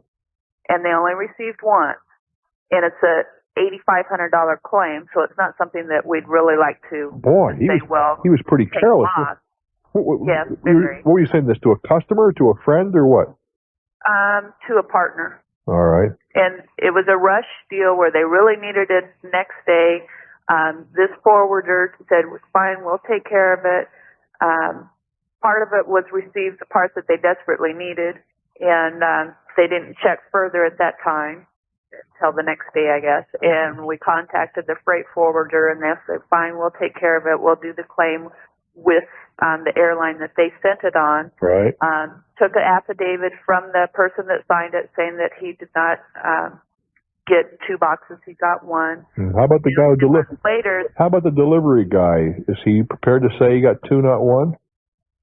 I don't know if they went into that at all. That's the only thing that we know is that that they looked at our person that signed it in Houston, saying that he received that, and now 10 months later, sorry, you're on your own. Well, you see, that's all very well, and they can say that, but that doesn't necessarily mean that's the end of it. For $8,500, it would seem to me that I would be seeing them in a different venue, in a court venue. Okay. Does that make sense to you?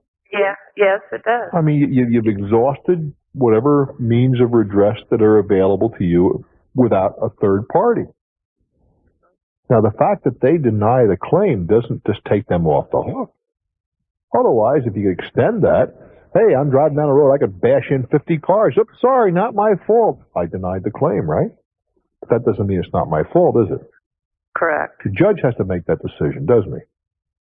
Yes, I agree with that. Well, that's where you think that's a venue that didn't pop into our minds. Well, I think that's where you ought to be.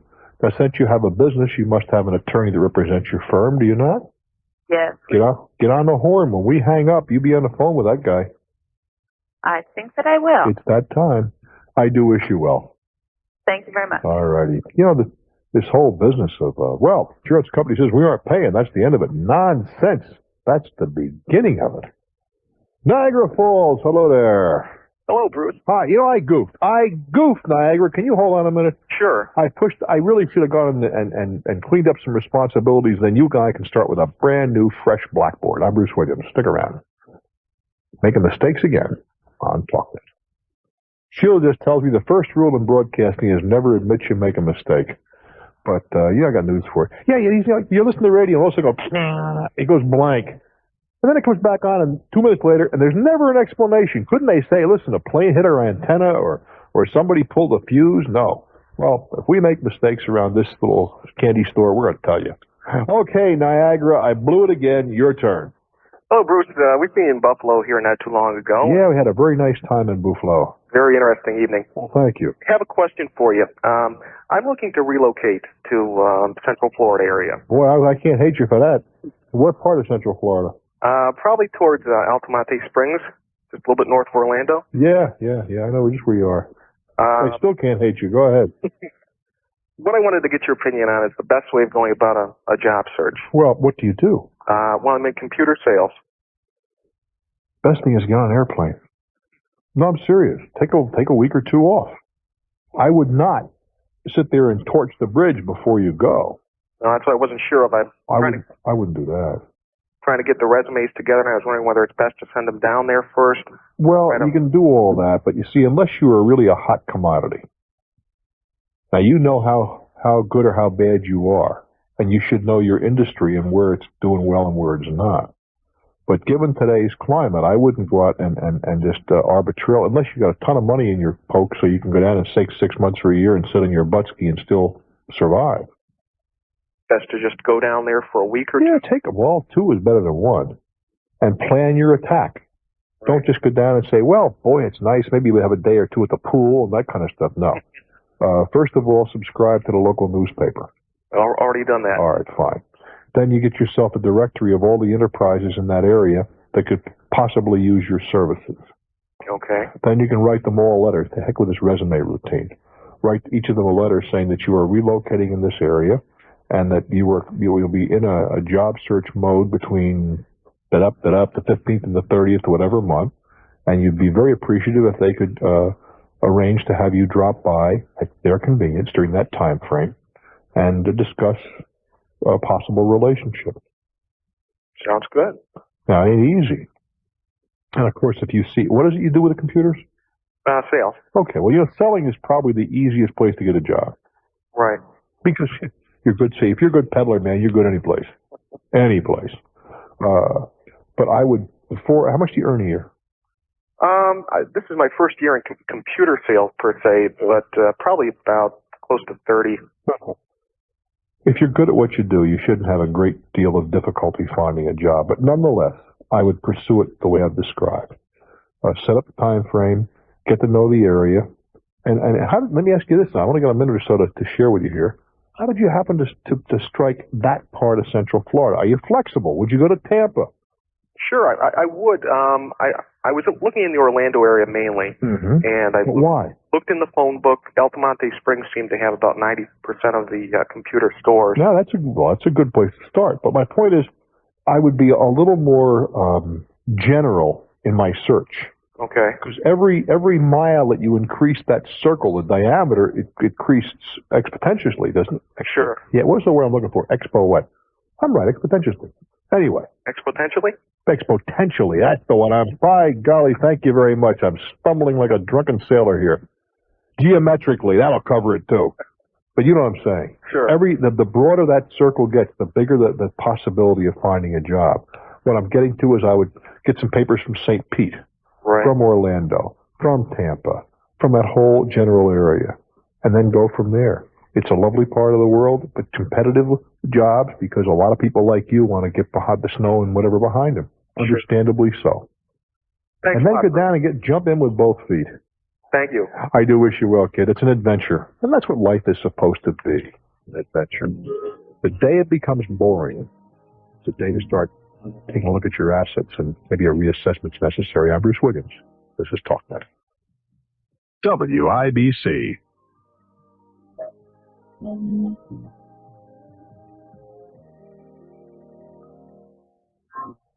Forgive me if I murder this pronunciation. Milanali, Hawaii? Mililani. Mililani, aloha. Mililani, on the island of Oahu. Aloha, Bruce. Yes, indeed. How are you? Long-time listener. The only thing is that we get your show here sometimes a day late. Well, it's a slow radio signal. What can I tell you?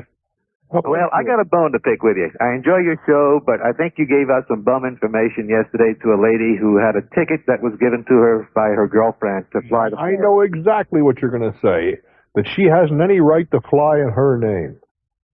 That's part of it. Well, that's true.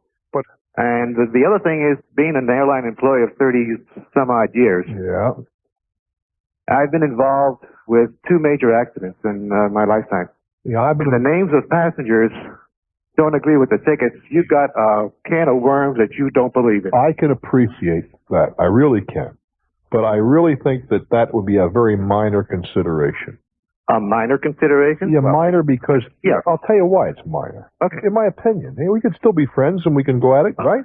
Definitely. In my opinion, it's a minor consideration because happily, you guys are running the safest form of public transportation the world has ever known. And very candidly, if I go down and get killed, the last thing I'm going to worry about is if somebody gets the right insurance or if they find me and get identified right in a hurry. Of all the things I'm concerned with, man, on a list of 250, that doesn't even make the list. It really doesn't. I understand where you're coming from. Of all the stuff. And I realize there could be an insurance problem and whatever, but that's a minor consideration. You see, I think the airlines frequently can be very sticky about. First of all, I don't understand you guys to be. Let me say this. All right, you can fly airplanes at supersonic speeds. You can cook 15 different kinds of meals. You can lose baggage at alarming rates, and you can put barcodes on the bags when you check them in. Right? And yet we still have tickets that came out of the 18th century that somebody's got to look at, tear out of a coupon book, and everyone's got to be examined individually. And That's true. That doesn't make any sense to me. I have to believe that they can barcode the tickets, or they could be, hey, you don't have to barcode them for crowd. Let's go back to the old IBM days with holes punched in the card. And all this could be done electronically, but it isn't, and I never understood why, and I understand maybe someday they're going to change that.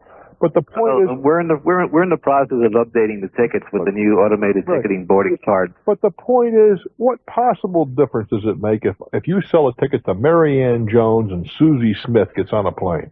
What difference does it make? Well, from my standpoint, having been involved with like I said, 2 major accidents. No, you're missing the point. Hold it. Hold it. It's parts. No, you're missing the point. What I'm saying is, why couldn't Mary Jones walk up and with Mary Smith's ticket and say, "Here, I want to use it," and have the name changed without any arguments, without any authorization, with nothing? Well, because how do we ascertain that the original purchaser authorized? It's their loss. Unless the ticket could be lost. That's right. It could be stolen. That's right. There's no way of knowing it. Well, but that shouldn't be your responsibility. That should be the original purchaser's responsibility. If it gets used by somebody else, too bad, you're out. If I got a $100 bill in my pocket, I went down to the bank and drew it out of my check, and I lose it, Is it the bank's responsibility because I lost a $100 bill? Heck no. And that shouldn't be your responsibility if I lose my airplane ticket. It should be mine. I should be responsible for my own action. If it gets used, too bad for me. That's the other side of the coin. It should not be your responsibility as an airline. Well, if we did assume all that responsibility, we'd have you guys at the airport 3 hours before so we could check ID. But you shouldn't have to. You shouldn't have to. When I buy a train ticket, my name isn't on the train ticket. That's true. I go down and buy the train ticket, and off I go. I buy a bus ticket, my name's on the bus ticket. If I get into a limousine, my name isn't on that. Why should it be different for an airplane? That's an interesting concept. I can see it internationally because there you have some responsibilities for not dumping people in a foreign place where they can't get back. So that's a little different venue. I think we both agree to that, right? Definitely. I mean, your contract with the other country says that they have to have a round trip ticket or you can't bring them in. That's a different matter. But if I buy a ticket to go from Oahu to San Francisco, difference does it make whose name is on that ticket? You shouldn't have. Well, I guess maybe the insurance carriers have a lot to say about it. I don't see why. That aspect of it. A body is a body. What difference does it make? You know, it's one male. What difference does it make? We're not talking about health restrictions or any of that nature. It's not like life insurance. Well, it may have something to do with the old CAB rules. And I just think it's an antiquated system. That's what I'm saying. I think you guys got enough to do without having to worry about if that person who gets to the boarding gate is the person's name on the ticket. Now, I can understand that we get involved in frequent flyer things and all the rest of that, but what possible difference does that make either when it comes right down to cases? Well, the frequent flyer is another can of worms. Yeah, here in Hawaii, for example, our airline IDs passengers who come up with a frequent flyer free ticket. Right. I'd be surprised. We catch a whole bunch of people. See, I don't agree with that either. I really don't agree. I'll tell you why. You guys created the frequent flyer system, and I think and I know that it's working. Let me take a little time out, and we'll talk about that, because I think that, let's face it, this is a huge part of today's aviation picture. I think you'd agree with that. I'm Bruce Williams. Stick around. This is Talknet. I'm chatting with a gentleman in Hawaii. What a lovely place to be. He works for an airline, and we disagree a little bit about, at least in one issue, about airplane tickets. But now we're talking a little bit about the frequent flyer thing. Now, it is clear it's working. I have an airline of choice, and it would not be your airline, I'm sure. Not because you're on a fine airline, but my airline of choice was selected by the number of flights they make out of the airport of choice. Does that make sense to you? For example, if I were flying most of my time out of Chicago, my airline of choice would be United, because they have 45 or 47% of all the flights out of O'Hare are United flights. If I were flying regularly out of Dallas, it would be American Airlines, because they dominate that particular hub. If it were Atlanta, it would probably be Delta, possibly Eastern, because they dominate that hub. If it was Minneapolis-St. Paul, clearly Northwest, because they dominate that hub. And out of Newark, New Jersey, it's Continental, because they dominate Newark. Would you agree to that? You got all your airports right except for Atlanta. Well, you say Delta dominates Atlanta. Yeah, very much so. Yeah, but Eastern also has a lot of flights out of Atlanta. Almost every Eastern flight goes They got a few. Well, all of their flights go to Eastern today. I mean, all of the flights that Eastern runs go to Atlanta. Out of almost everywhere. You want to go any place with Eastern today, you got to go to Atlanta. But that's another matter. The point is that there are certain airlines at certain hubs. I mean, we could probably take TWA out of Kansas City and so forth, right? Right. All right. I have an airline of choice. And then I have their gold card, which means I fly a ton of miles. You're probably with United, right? Wrong. No, is that right? Who are you with? Delta. Delta, okay. I don't fly with you guys very regularly because I don't get the service out of my airport. Delta is a relatively minor player out of my airport. I have flown with you as recently as a week or so ago. Fine airline, but I don't get the service out of my particular airport. Fair enough? That's understandable. The regular airport. Okay. When I fly, I went not too long ago to Las Vegas. But I flew with my airline of choice because I'm getting 2.25 miles. I get a first class ticket at the price of a coach ticket and all that kind of stuff. Even though it was less convenient to go from Newark to Denver to Las Vegas rather than going right through. So they've created a valuable, they've created this loyalty with me as a customer. I think you'd agree with that. And you guys have this. And I mean, I have several Delta, tickets you write yourself because of mileage with you guys. So I've flown a lot of miles with you too, right? Now, Thank you. No thanks involved. It's a good airline. Well, the point being, though, you see, I think I ought to be able to do what I want with those tickets. I earned them. I bought the tickets. I got the miles. And if I want to give them away, throw them away, sell them, whatever, that should be my privilege. Now, you can tell me, yeah, but that's not part of our program, that we restrict it, and I know many do and some do not. But it just seems to me that you've engendered this loyalty from customers like me, and that's good. And frankly, it doesn't affect me because I have enough kids where I can use all of my awards given the stuff to the kids, and I'm delighted to do that, which is perfectly proper. You'd agree with that? 10-4, right. Okay. But I just think that the airline should take if I want to give them away, sell them, do what I want with them. That should be my privilege because you earned my loyalty by coming up with these programs. Before they had these programs, I danced all over the lot. I didn't care who I flew with.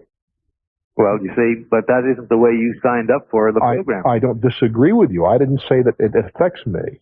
But what I said was back to the same people thing. Out there are trying to change the rules while the ball game is going on. I understand, but a lot of people don't understand the rules either. Let's face it. Hey, wait a minute. Let's face it. There's a lot of trap there. I'm sitting there, in these airlines, and hey, this is your quickest way to get all kinds of, and then you try to get this stuff. Well, you can't travel on your mother-in-law's birthday, and there are a ton of restrictions. But that's a whole other program. But the ticketing thing, I really think needs some revision. I don't think it should be your responsibility to determine who's holding the ticket, any more than it should be the train or the bus or anybody else's. If you buy a subway token, they don't ask you for identification. I think you have every responsibility to check the heck out of my bags, and I never complain when security says, I want you to open the bag. Never. I want them to open bags.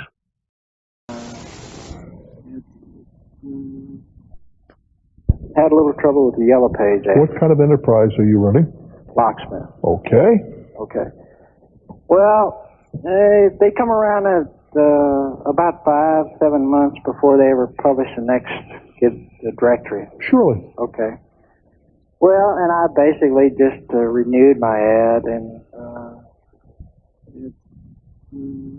the Yellow Page ad cost me about maybe $800 a month. A month? Yeah, very, I thought that perhaps, anyway. Do you track your business? Right.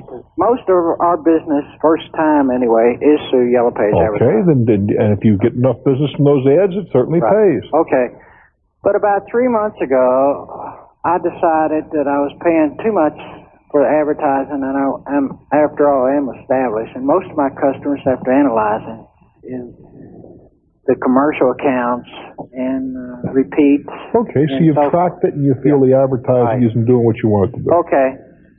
So I called up the Yellow Pages and told them I'd like to have a salesman come out and see me. Sure. Okay. Seems reasonable. Well, they sent a man out here, and one of the things in the statement on the phone bill was that they said September the 28th was going to be the last day that you could, this is their wording, could change, correct, or add a listing. Okay, so the man came out, it was around 1st of September.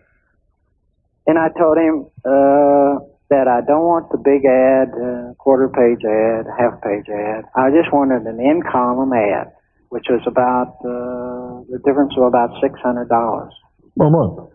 A month, mm-hmm. Right.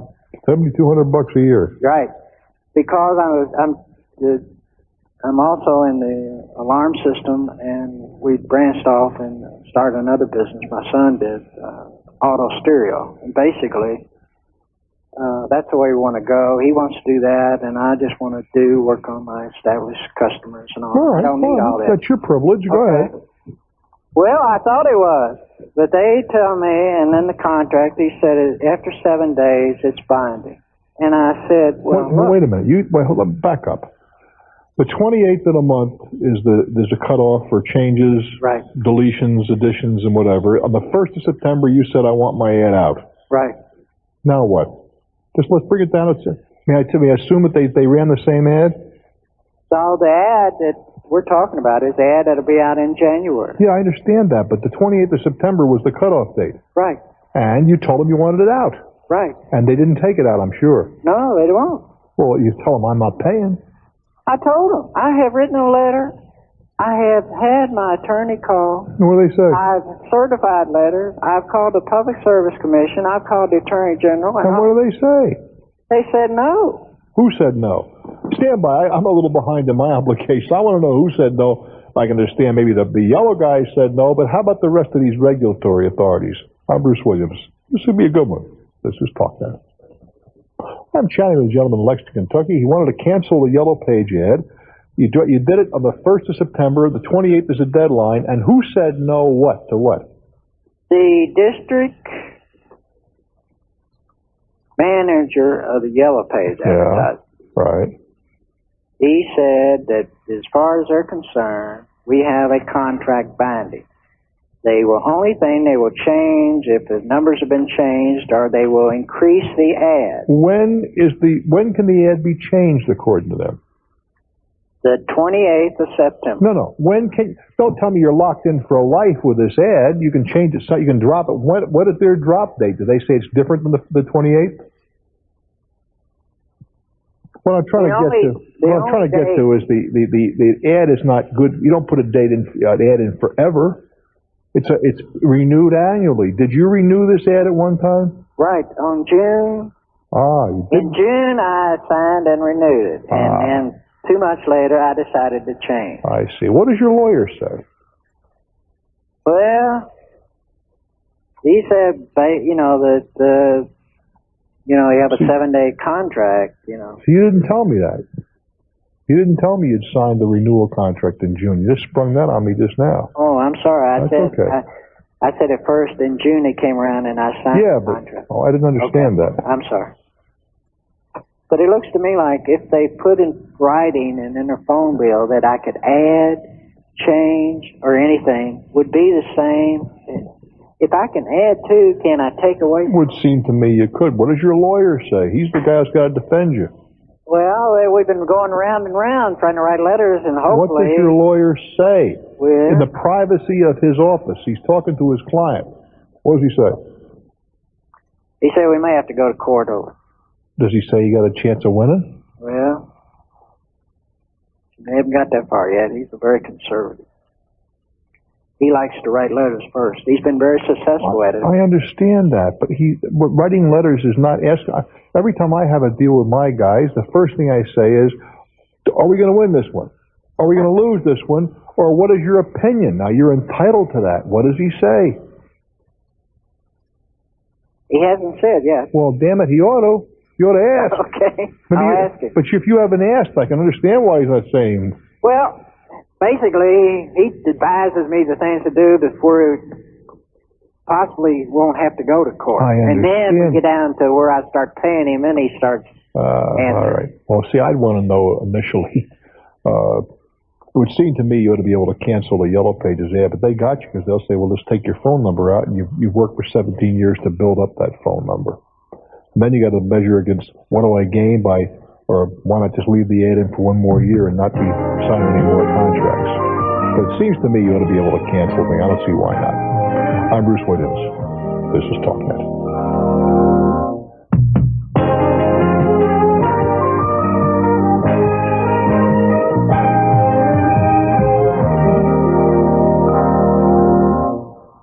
Tomorrow, Thursday, between 12 o'clock noon, and a little about after 2, about 2:30, I'll be here taking your calls off the air, laying them on tape for a broadcast at a future date. I do hope you'll join me. That's noon to 2:30 tomorrow, Thursday. Oh, as a matter of fact, that'll be for tomorrow. You can call tomorrow and hear yourself tomorrow a little later in the day. Let me see. I'm going to Omaha, KFAB Country. Hello there. I appreciate your time, Bruce. Well, thank you very much. I work a late night shift in Omaha here, and it's a real pleasure hearing your comments. Even though some of the things are not of interest to me, they've helped me out along the line. I sure appreciate your time here. You tuck the stuff away. Who knows? Next year you may be in that situation. What's on your mind? Okay. Now, what we were going to do is we have a small balance on our credit card of about $1,300 to $1,500. All right. And also, our parents have retired some time back, and when my brother and I, when they retired, or just before they retired, they each gave us money to buy a house. Now they're in a little financial difficulties, and they need some work done on their house. Now those two amounts together would be like a partially new roof and a furnace and remodeling of the kitchen. It would be around maybe a little over $10,000. How much did they give you and your brother? About $9,000 a piece. Okay, so you guys want to do a little payback time, right? Right. Good for you. And what I was wondering, we live in a small suburb of Omaha, and it's one of those places where everybody knows everybody, and I can go through our bank here and get the loan, but I would just as soon go, a different direction, like perhaps maybe a larger bank in Omaha. I'm sure, my credit position. What difference does it make? Well, somebody's going to tell somebody because everybody knows everybody, and I would just as soon not do that. Well, but I got to looking the other day in the USA Today, and they got these 1-800 things. Yeah. If you work, we'll give you. Forget about it. That was my question. I was wondering basically if that was the Rip Mart of the loan industry, so to speak. The what? The Rip Mart of the loan industry. Well, I can't say that, but you're going to get a better rate at your local bank on a home improvement loan on your own house or a home equity loan. Furthermore, if you borrow it against your home on a home equity line, it becomes tax deductible, which is the only way. Oh, it does. Absolutely. Yeah, I see the amount, like I said, would be just a little over 10, maybe right at 11,000. Now, would I be better off going with an equity loan or just going to the bank and home equity loan because it's still deductible? How much do you earn a year? Between my wife and I, it's about right at 50,000. Not quite. So you're in the 28% tax bracket. Mm-hmm. So you're going to pay the interest is worth 28 cents on a dollar to you. Mm-hmm. So by all means, take a home equity line out. Furthermore, the likelihood is that'll be cheaper than if you went out and just did a regular personal line. So all the way around, a home equity way is the way to go. But whether you want to do it in town or out of town, that's your business. Mm-hmm. But that would be, I just, I saw that thing in there and I thought, well, that's like. How much is your house worth? About? Around 70,000. And what do you owe on it? Less than 20. Take a home equity loan. We'd be farther. End of story. I appreciate your time, sir. I do wish you well, kid. Thank you, kindly. It's nice to hear that there's a kid who says, okay, the parents helped us out. They need a little help. We'll help them out. So many kids forget that sort of stuff. I'm Bruce Williams. This is Talknet. Oh, Lost Wages, Nevada. Hello there. Hello. I listen to you all the time, and I'm a nobody, and I enjoy your program tremendously. Well, thank you very much. What's on your mind, sweetheart? Okay. I purchased a mattress, and I used my master charge to do it. And they delivered it the following day. All's well. The next morning, I realized that the mattress was damaged. It had a tear in the seam. In the what? It had a rip in it, a tear. In the seam, did you say? Uh-huh. Okay. And I paid quite a bit. I just bought a single twin mattress, and I paid $455 for it. Okay. So I called the store. I didn't even have to ask. She said, we'll be out to pick it up and replace it with a new one. That's what I had wanted. Seems reasonable. Right. Very pleased. When they came to pick it up, the delivery guy told me that they were out of stock. They didn't have any in. Mm-hmm. So no problem. I just called the store to see when they would be in stock because this is a latex and I like it. Mm-hmm. Anyhow, the person I talked with said that they wouldn't be sending me a new one, that there's nothing wrong with this after they repair it. And I said, well, if this is weak on one side, I'm afraid it might be weak on another side. And I paid enough money. I'm not sure if that's a valid. And you know what he told me? He said, well, when you buy a new car, you have to take it back several times to get it right, which is insanity to me comparing a mattress to a car. Well, I understand what he's saying, but I mean, I don't know that's your position that if one side has a weak seam, the other side has a weak seam. I'm not sure if that's supportable logic either. Well, because, I paid a lot for it, I don't want them to sew it up and send it back to me. If they hadn't told you that, you wouldn't have known. Right. But anyhow, that's what he told me, and I didn't agree with that. Okay. So, and he got to be rude, so I said, just credit my account. Did they take the mattress back? Oh yeah, and I didn't even have it a total of 24 hours. I said credit my account, and I hung up. And then the next day I called and I got the sales lady who told me at the time I bought it that she was the manager. I said, please send me a copy of my receipt of the credit. Mm-hmm. She agreed, and I thought all was well. Well, a week later, I got a call from her saying, we got new mattresses in and we'll be sending you one out. And I said, I really don't care to do business with your store. I didn't like the way I was treated. Mm-hmm. And so I said, I thought it was settled that you had credited my account. Mm-hmm. And she said, well, you can have an in-store credit is all that we can allow you. Nonsense. And I mean, I thought that you have, like in Nevada, 3 days. No, you don't. No, you don't have 3 days. Not 3 days on a in-the-home sale. That's not what this was. Well, I only had it less than. No. In the home. In other words, they came to your house and sold you something. No, I bought it out of their store. That's what I said. Then you don't have the 3 days. Oh. If somebody came to your house and sold you a vacuum cleaner, you got 3 days to decide you don't want it. But if you go to the vacuum cleaner store and buy one, it's only to protect people from high-pressure salesmen in their homes. Over $50, by the way. So you don't have any 3 days to rescind. Now, did you get a receipt from the driver, I hope? No. Huh? I asked him for a receipt, and he said, I don't have anything to give you, and I didn't think to pull out my receipt. An old envelope would have done. I know. I depended on him, and I didn't think to grab something myself. Well, the point is, you don't have the merchandise. Right. When the bill comes from MasterCard, just put the matter into contest. Fill out the thing. The merchandise has been returned. Okay. That's all. I did do that. Okay, that's all you got to do. And it'll go through. Can you imagine them not wanting to give me money back? Well, sure I can. Credit? Sure I can.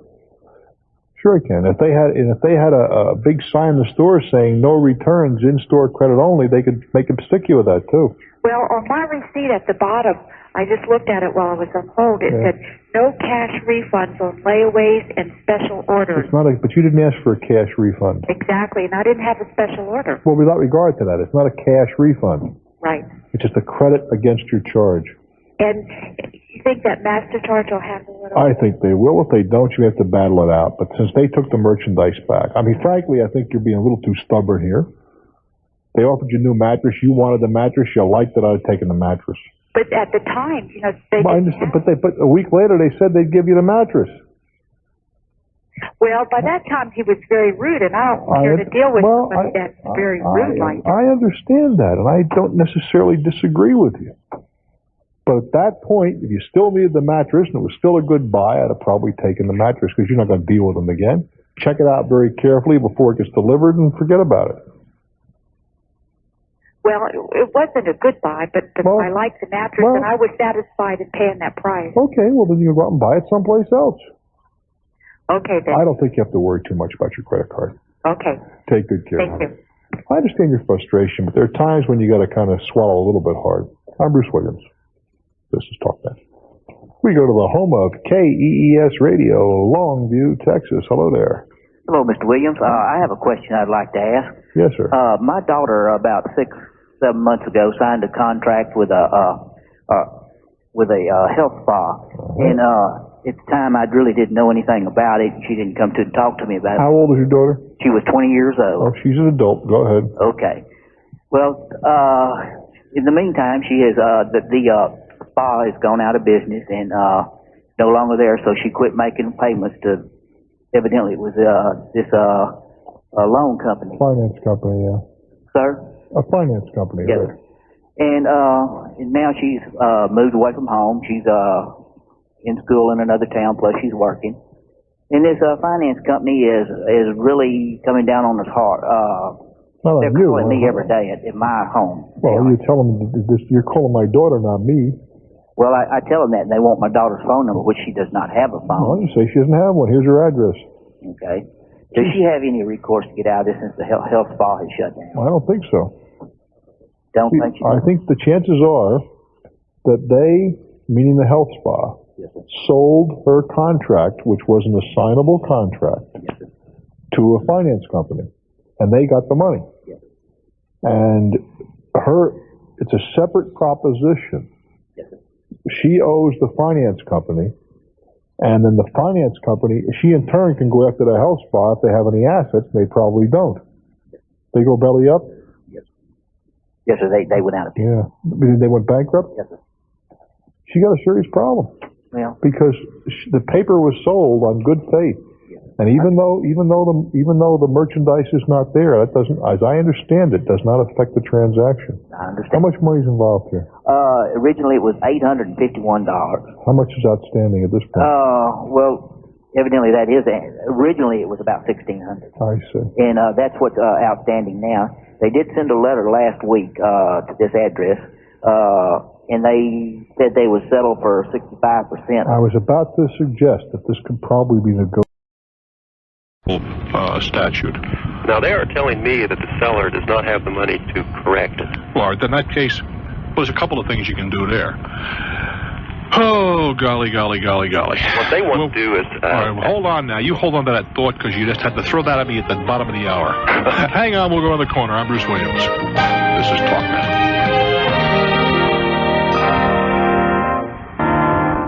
Yeah, I'm chatting with a gentleman in Terre Haute, Indiana. He bought himself, he is buying a house on a lake, finds out that the septic tank is not in conformity with the local codes and is actually, at least some of the affluent is going to the lake and polluting it. Not a very good situation. Now, if I think I'm anticipating what you were going to say, what the problem is that they don't have the money to effectuate the repairs, so what they're willing to do is either put so much money in escrow at the closing or reduce the price. Exactly. Okay. Now, how much are they prepared to reduce the price? Not at all. What they Wow. Not at all. They want the money placed in escrow at the time of closing, and they will pay for a septic system to be installed. How much money are they prepared to put in escrow? We've had two estimates. The low estimate is for $5,000. And how much is the high estimate? About $5,600. I'd want at least minimum of $8,000. All right. In the escrow account. Administered by their attorney. I have no problem with that, or in conjunction with your attorney. But I don't want to go right to the bare bones. According to my attorney, there's another problem. He says technically, since the County Board of Health has declared the house uninhabitable, you can't convey the title. It can't be sold. Now, he said they get around this by looking the other way. But technically, it can't be sold. Well, your attorney's going to have to guide you as to whether that is something you ought to do or something you shouldn't do. He'll have to guide you there. I can't help you there. All right. But if there's to be an escrow account, I want at least 40-50% more than the amount necessary to fix it. Now, why is that, Bruce? Because suppose the estimate is just that. An estimate. Suppose they get down there, they do the job, right? Right. Doesn't work. Doesn't perk. And they say, oh, my God, we'll have to put another 300 feet of leaching field in. Then what? They settle us off in Mozambique someplace, and you're sitting there in trouble in Terre Haute.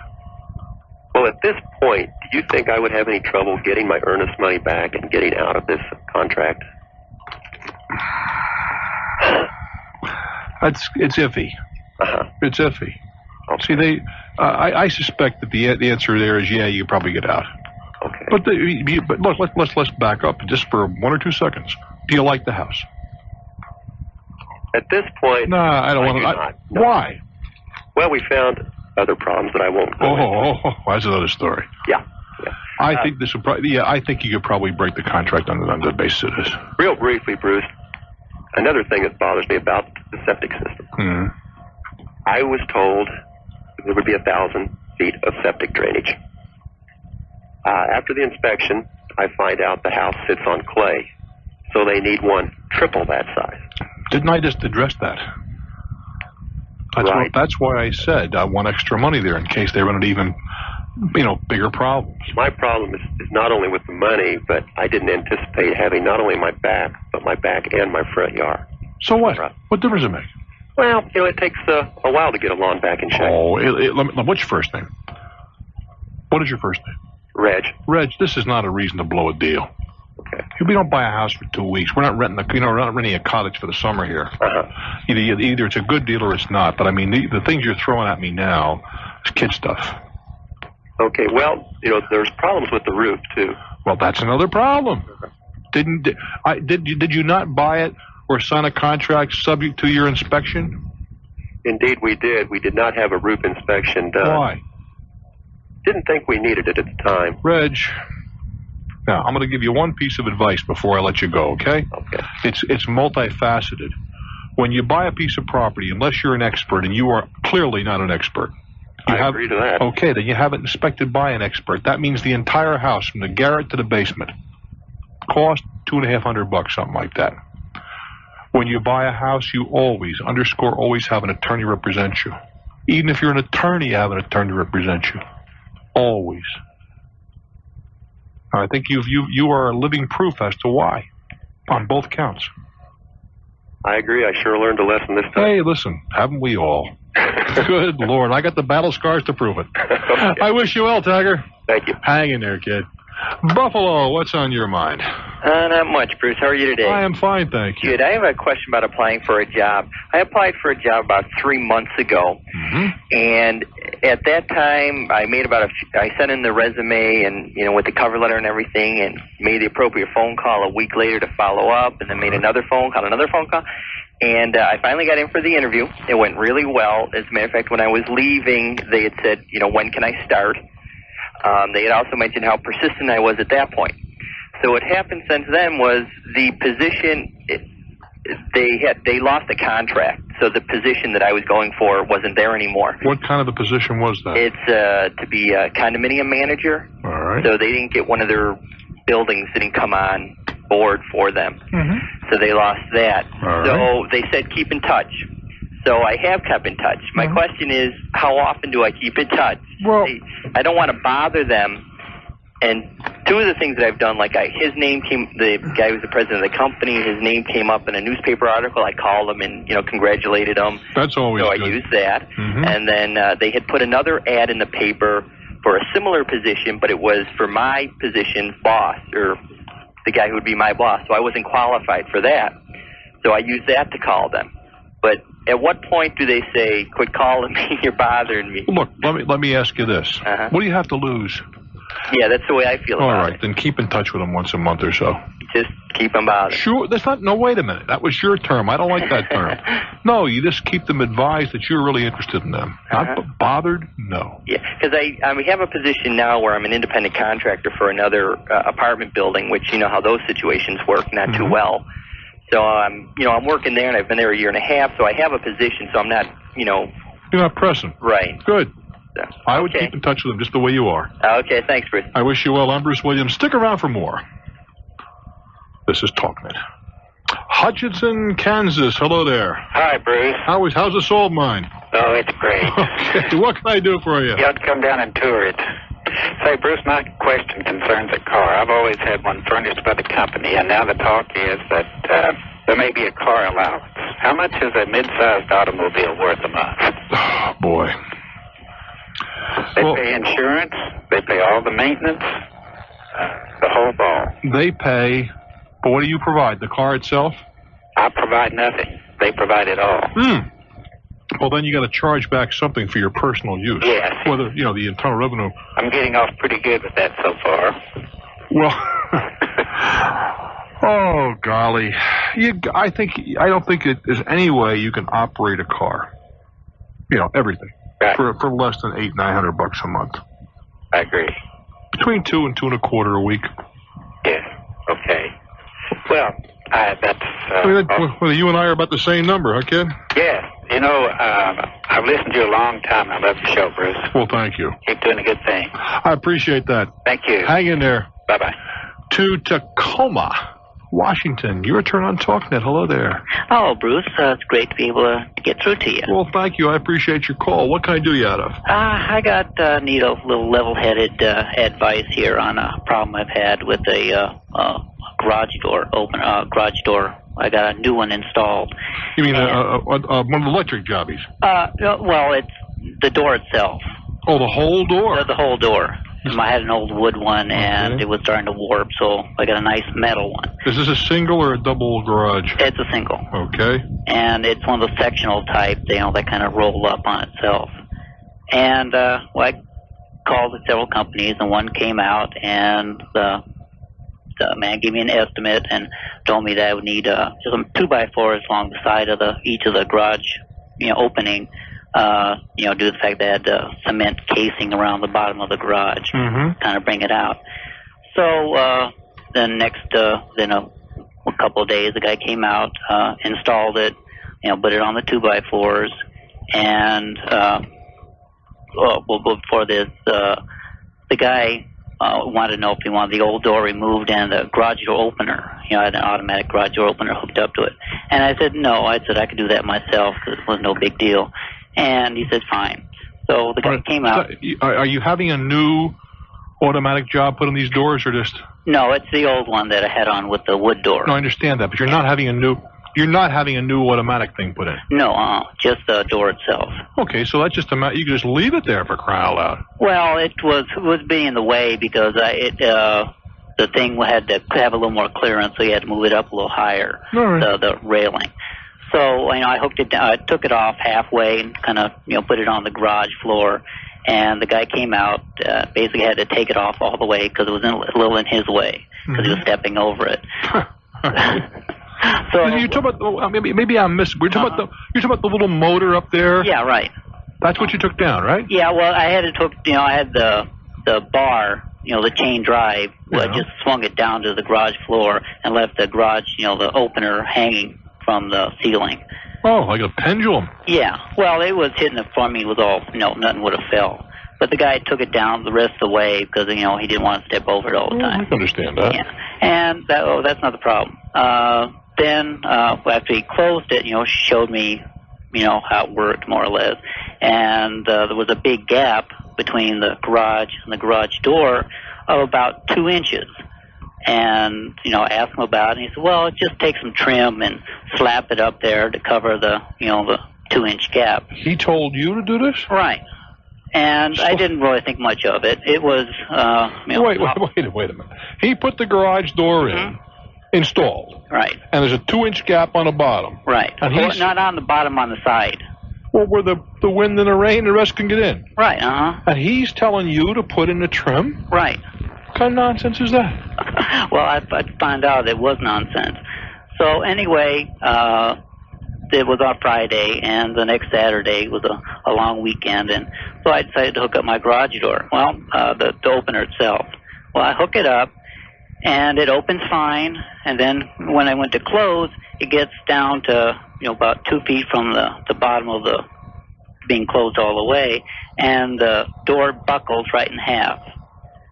Bends because I was to find out that with a garage door open, you have to have a stiffener on the top where you hook it up to it.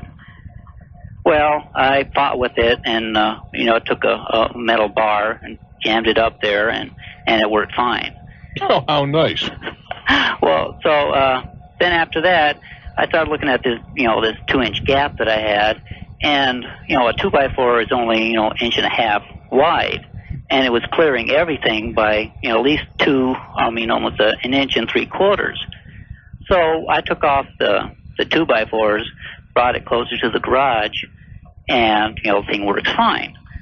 So the next working day, I call them up, and they send out a salesman or one of their reps, and he looks at it and says, well, we should have installed 2 3/4 inch trim, or stop, he called it, around the edge. And I said, well, why didn't I get that? He said, well, I don't know. So where are we going? Like, all this minutia, I'm starting to get lost here. So where are we going with all this? Well, the installer came out later, and he said since I had removed the 2x4s, which, had to move the tracks back in, they had no responsibility. Did you pay him for this yet? Is this paid for yet? Yes. How'd you pay him? Check. And that's already cleared and so forth? Uh-huh. I don't know what to tell you. Well, how much money's involved here? It's about $260. For the whole door? Right. That's all? Yeah. For a garage door, $260? Mm-hmm. Installed. Wow, that's cheap, huh? Oh. Well, it was, within the ballpark of all the other ones too. It's all right. But the thing that got me is that I, wrote the attorney, talked to the attorney general about it. Why? It's not fraud. Well, no, they have a consumer. Consumer office. Yeah, and I sent them my complaint, stating, So what was the outcome?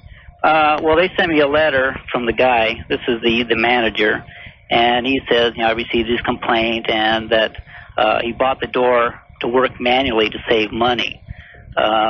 We do charge to hook up existing garage door openers, and that manually operated doors do not get a reinforced section. Well, the guy never told me. They knew I had a garage door opener, and they didn't mention that you need to have a stiffener on it. They just said, for $35 we'll take it down and hook it back up. So then he goes down. The last sentence he says, we feel that Mr. X has a bad case of sour grapes, that if he had let us finish our work, this problem would have never occurred. And then he signs regretfully, Mr. So-and-so. Well, what do you mean if you let, in other words, the fact that you didn't pay the other $35? Right. That's basically what he's saying. It says if you don't pay me $35, I'm not going to tell you, that you need something to stiffener up on top to, or else it's going to crush the door. Well, all of them admitted that it had to have it to use the garage door opener. Did they offer to hook up the garage door opener for $35? Right. Why didn't you just let them do it? Well, I just I figured it wasn't that. I hooked it up before, and it was no big deal. I figured for $35 I could do it myself. See, so I have to start to agree with those guys. Mm-hmm. As soon as you start messing around with do-it-yourself, it seems to me you're on your own.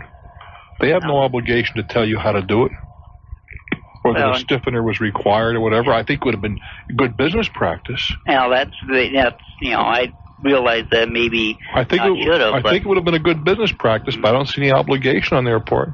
No, but I just was curious on what you thought that. I think you'd probably lose this one. Mm-hmm. Yeah, I think you have to go. I've got to turn you loose, my friend. But I think you have to go buy the stiffener. I already did. It works fine now. There you go. Yeah. I don't think that's an obligation. I think it's a very poor business practice because you'll never recommend them to anybody. Oh, that's for sure. Well, that's so for their end, $35, they have a dissatisfied customer, and there's no future in that. Well, I'm glad your door is working. It sounds like a bargain to me. Good luck. I'm Bruce Williams for Talknet. Fort Myers, hello there. Hello there, Bruce. How are you, love? Oh, just fine. I'm a long-time listener, first-time caller. Well, I'm pleased that you finally joined the team. What can I do for you? Okay. I'm one of 3 assistant managers with a large retail store here, and I've been with the company for 3.5 years. Everything was going fine until about 6 months ago. A new store manager was brought in. Mm-hmm. And our store was, at that point, number 1 in the state in sales. Of how many? Pardon? Of how many stores? Oh, really, you caught me now. Well, a lot of stores? Yes. Okay, go ahead. Quite a few. Since this man has come in, sales have dropped 20%. Why? Just because of him? Yes. What in the world could one guy do to kill sales 20%? Yes. He is very disrespectful if employees don't do what he says when he says their job is on the line. He has a double set of standards. He wants people to be on time, however, he is not. He conducts store meetings that should last 20 minutes. Certainly what he has to say or get across could be done in that time, because I've done it. And he has them going 2 or 3 hours in the middle of inventory or before. He will set up things to be done in the store by department managers and then change his mind and not tell the assistant managers. I've heard of it. There's a whole bunch of What you're telling me is that the morale is about the same place as a whale's tummy. There you go. You got it. Because of that, the sales are down. Yeah, and what I would like to do, and I guess there's been talk about a mass strike or, this type of thing. Some employees have written to the corporate headquarters. Has there been any response? No. This man's best friend is the regional manager who put him in this position. Mm-hmm. And I fear that if I say something... Goodbye, Mother. Yeah, really. And yet, this, I've been with the company. I've got a good future with the company. Should I leave? I was about to ask you, are there other stores in the area? Yes. Should I ask for a transfer? Uh-huh. And not bring up the reason, or this is the reason why? Or? I don't think that's necessary. Uh-huh. Or in your best interest. I see. Uh-huh. Do I think it's in the company's best interest? Yeah, but not in yours. And I'm talking to you, not the company. Right. It's a shame because it seems... How much did this store do for $4? Oh. About. Oh, let's see. About $300,000 a week. A week? Yeah. No. Mm-hmm. A week? Mm-hmm. Mm-hmm. Yep. We're talking a big retail store here. Well, I'll tell you, that's a hell of a big store. Yes, it is. Yep. Yep. $300,000 a week. Yep. That's yep. $3 million in 10 weeks times 5. $15 million store? Yes. And it's off $3 million? Yep. And nobody at the top has noticed this? Well, if they've noticed it, they're sure not telling us. Boy. About it. Somebody at the top ought to get their tail kicked. Yeah.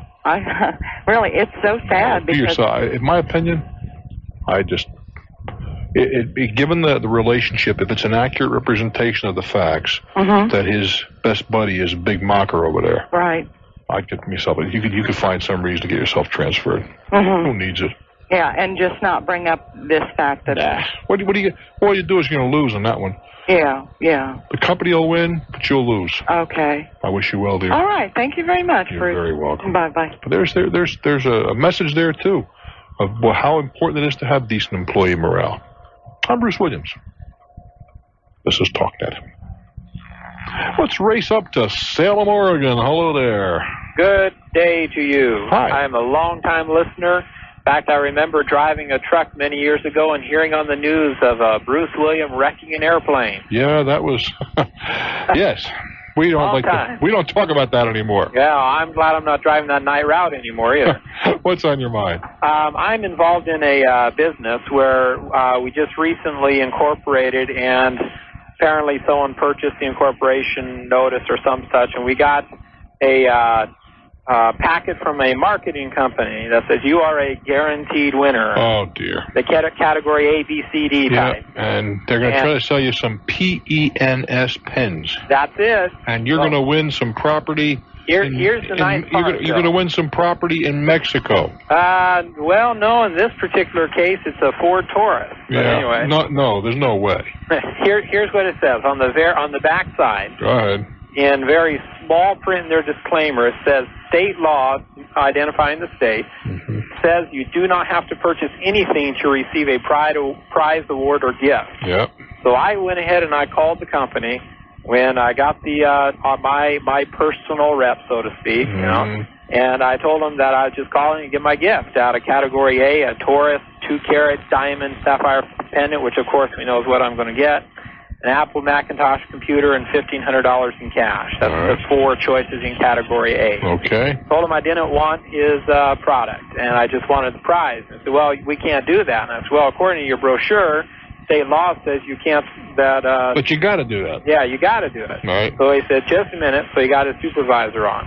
His supervisor gets on and proceeds to try and sell me on the product and get me even. What was the product? I'll give you a half price. What was the product? It was pens. Pens, okay. Yeah. Okay, so anyway, I told him, no, someday I may get them, but I don't want to spend $700 Whatever. right now. Sure.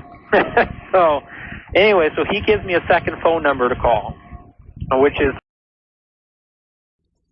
I love your show, and I'm just in a quandary. What's happening, kid? I have a 1981 very expensive diesel American-made car. 81, that was a bad year. Do I know it? 80, what, you have an Oldsmobile? No, a Cadillac. Yeah, they what they did in those years, they tried to convert the regular engine to a diesel, and it didn't work out too swell. That's what I understand. It only has 46,000 miles on it. And I was told by my mechanic that the engine is all worn out. Seals are leaking, and he advised me to sell it before the engine stops. Now, most of my driving is stop and start, short trips to the store, the doctor, and the church. And I talked with the dealer who sold me the car, and he stared at me with a stoic expression and didn't offer me anything. He just took me down to the repair manager, and I was kind of sloughed off. What do I have any recourse against the... Well, there was a time when GM was doing something about these. I don't know if that time has expired. You know, we're talking 9 years, honey. Yes. 9 Only years. 46,000 miles. But it's still 9 years, though. Oh. And I would write to General Motors. I don't know what the... There was a time there they were replacing, you know, this goes back 4 or 5 years, 6 years. They were replacing those engines with regular gasoline engines. But I don't know if that's happening today or not. I mentioned that because I once heard you say that. I talked to the dealer about changing it to a gasoline engine. He says, we don't do that here. Well, that's very nice.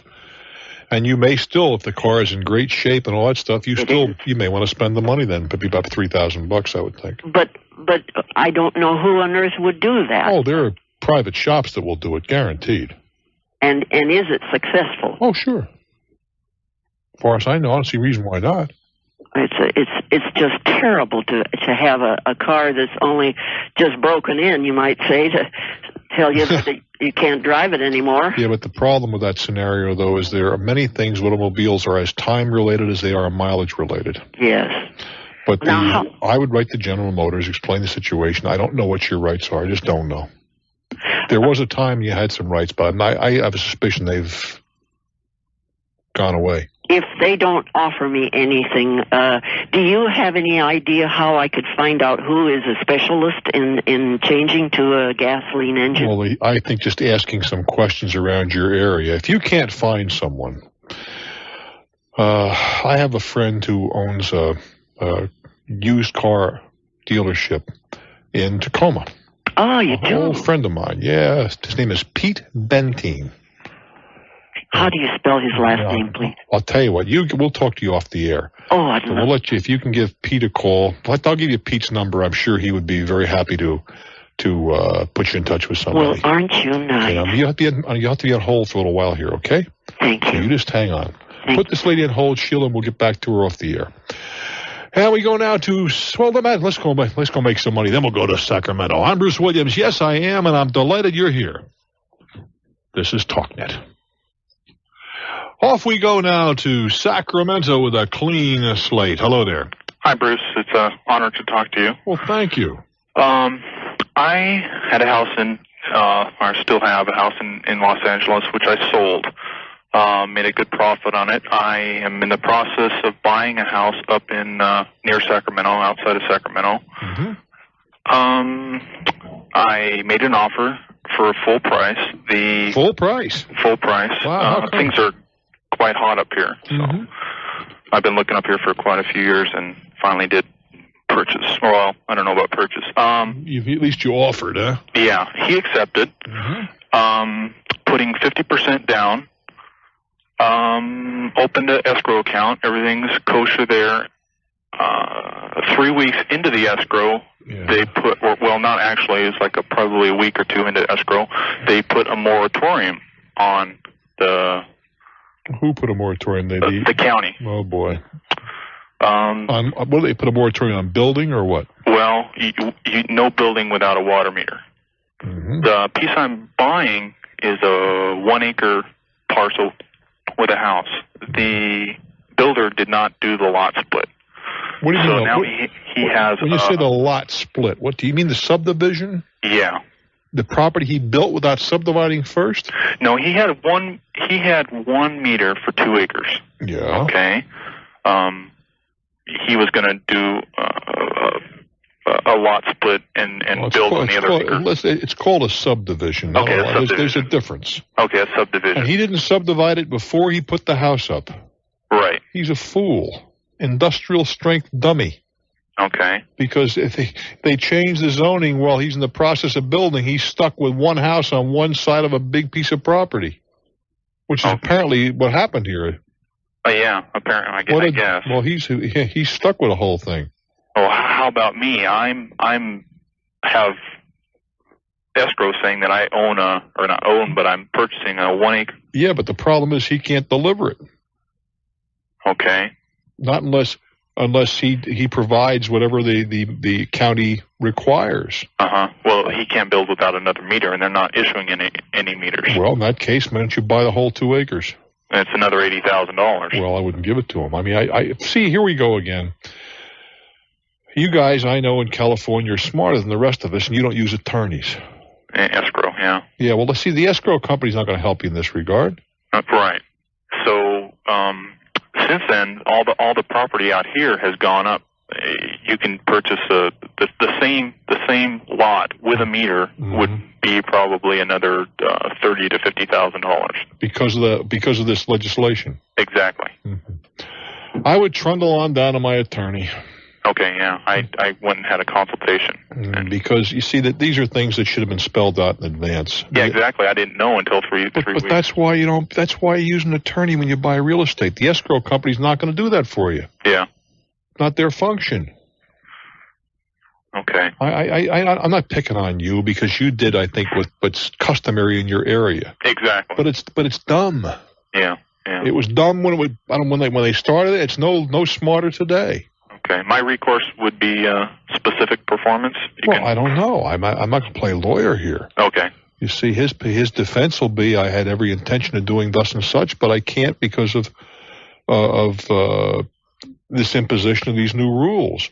But why under the sun that the property wasn't subdivided as soon as he decided to build this first house is something I don't have an answer for. Yeah. But there may be some prohibition against that. Don't know. Okay. But it sounds to me like he really made a grievous error. Now, and what's he going to do? Sell the one house with the 2 acres? Find somebody's willing to pay an extra $80,000 or $90,000 on the come? I don't think so. Yeah. Yeah. Now it could be you could shoot some crap here too. Maybe you could buy that extra acre for an extra $40,000. Well, that was the 80. It was actually 150, and he said, "Well, I'll give it to you what I have into it." The lots are 150. That's about what he could sell it for. He couldn't sell it now. It's an acre. Well, he can't now. No, that's why he would give it to me for what he owes on it. It would be $80,000. How long is it going to be before you can get a meter on this property? Well, they have a EID meeting. What's EID? Well, it's the planning commission. They're going to meet next Monday, so they'll know for sure. He has his bid in for one. Hopefully, he'll get one. If he doesn't, then he's talking about going with a certain type of loan, a portfolio loan, where I grant deed him back the 1 acre. And the portfolio loan lender will keep the loan. Worst case scenario here. Okay. How long will it be before that acre is buildable? If he doesn't get the meter this next week, would probably be maybe a year and a half, 2 years. Well, you're telling me that property is really worth 150, but you can buy it for 80. Yeah. I'd buy it. If it's only going to be 2 years. You got 80,000? Well, wait a minute. You said you're putting 50% down. Yeah. How much you paying for the house? $298. And you're going to put down 150. Right. Well, just don't. 150,000 down would certainly qualify you for, in this case, $210,000 mortgage. Yeah. How much do you earn a year? My wife and I about 90. Well, you could handle that. I own another house up in Eastern Sierras. Mm-hmm. How much is the mortgage on that? I owe 85 on that. Well, you'd be stretching things, but I'll tell you, if underscore italicize every other way we can emphasize it, right? Yeah. If everything you're telling me is true, you can make this a hell of an opportunity. You can double $80,000 in 2 years. Yeah. That's a tough position to be in. I wish it happened to me. Okay. But you see, I am taking everything you say as gospel. Yeah. I don't mean you're lying to me, but you could be mistaken. Well, as far as I know, everything's the truth. I'm talking about the values. Yeah, yeah. I wish you well, my friend. Okay, thank you very much. Hang in there. I'm Bruce Williams. This is Talknet. Detroit, Michigan. Hello there. Welcome to Talknet. Hi, Bruce. This is Mary. Yes, Mary. And I love your program. Listen to it every evening. Well, thank you, Mary. And what I'm interested in, a relative of mine and I have been doing private daycare out of our home. Yeah. And we're interested in offering something to like some of the headquarters here. Should I name names or not really? Yeah, I mean, it doesn't. I think you're talking about companies. Yeah, and going It doesn't matter what. I don't have to hear the names. Go okay, ahead. it's just offering them a program of daycare for their employees. Yeah, that's his common thing. Okay, we don't have any idea where to get started, or. Well, first of all, what are your credentials? Pardon me? What are your credentials? Do you have a degree in education or whatever? I do not have a degree in education. My sister-in-law has been a manager of a business for the last 15 years. Business doesn't do it. I want to know what your degree, what your credentials are in education. You see, it's one thing to go to a private individual and take care of their children. That's one thing. It's quite another thing to go to a corporation and you want to set up some kind of a deal. They're going to take a look at you very, very quickly and want to know exactly what your credentials are, and at the very least, they're going to want to see some degrees in early childhood. It's one thing for me to make a deal about my kid. You understand? Yeah. It is quite another for me to make a deal for someone else's child. And I would be very, very, I mean, the idea is sound. Let's start with that. But I would not want to make any kind of arrangement if I were running the school or running the business with someone who didn't have all the academic credentials. Okay. So. Do you see what I'm trying to get to? Yeah. So it would really have to be, you would have to be a certified teacher. Exactly. And have all the academic credentials that are necessary. That's right. See, I thought if we started the daycare, then we could have teachers employed by us, but that wouldn't work. Yes, you could do that.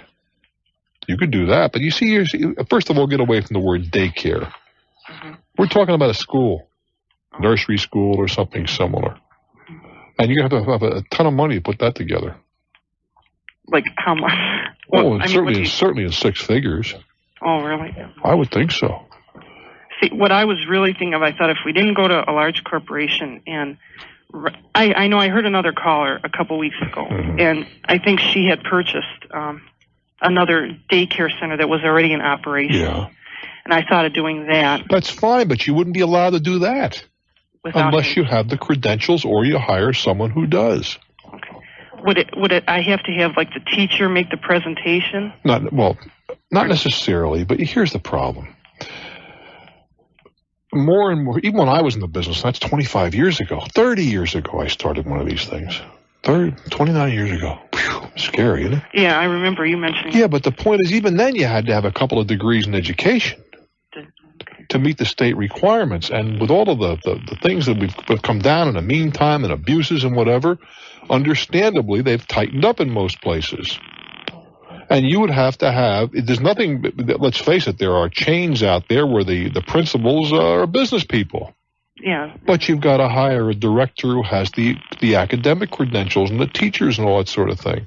And when you make a presentation to a company, you're going to have, yes, our head teacher has a master's degree in early childhood and that sort of thing. And we require that each of our teachers have at least a minimum of a bachelor's degree and so many years experience and whatever. Otherwise, they're going to look at you and say, why in the world would I want to stick my neck out? I never thought of it that way. I thought this is just good, loving care for children. Well, you see, good, loving care is okay mama to mama on a very small basis, 2 or 3 children. But you start getting into the business, it is a business. Yeah. And and of course, we're talking liability insurance, and the insurance carriers are going to take a look at your credentials as well. Oh, they do. I never thought of that. It is just not as easy as it sounds. Yeah, it did sound very easy. Now, there's nothing to prevent you from contacting some of these employers and saying, we have this service available for mothers. You can at least make them aware of the fact that we're in the area, where they are not in any way, shape, or form connected with you. Oh, I see. Because it's rough to have them they are, in a way, liable then, right? If you're in their building. In a way? Has a cat got whiskers?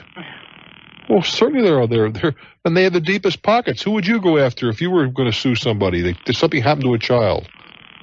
You go after everybody, including the mailman, but particularly the company because they got the money. That's why they're going to be very, very careful. I do wish you well, honey. I'm Bruce Williams for Talknet.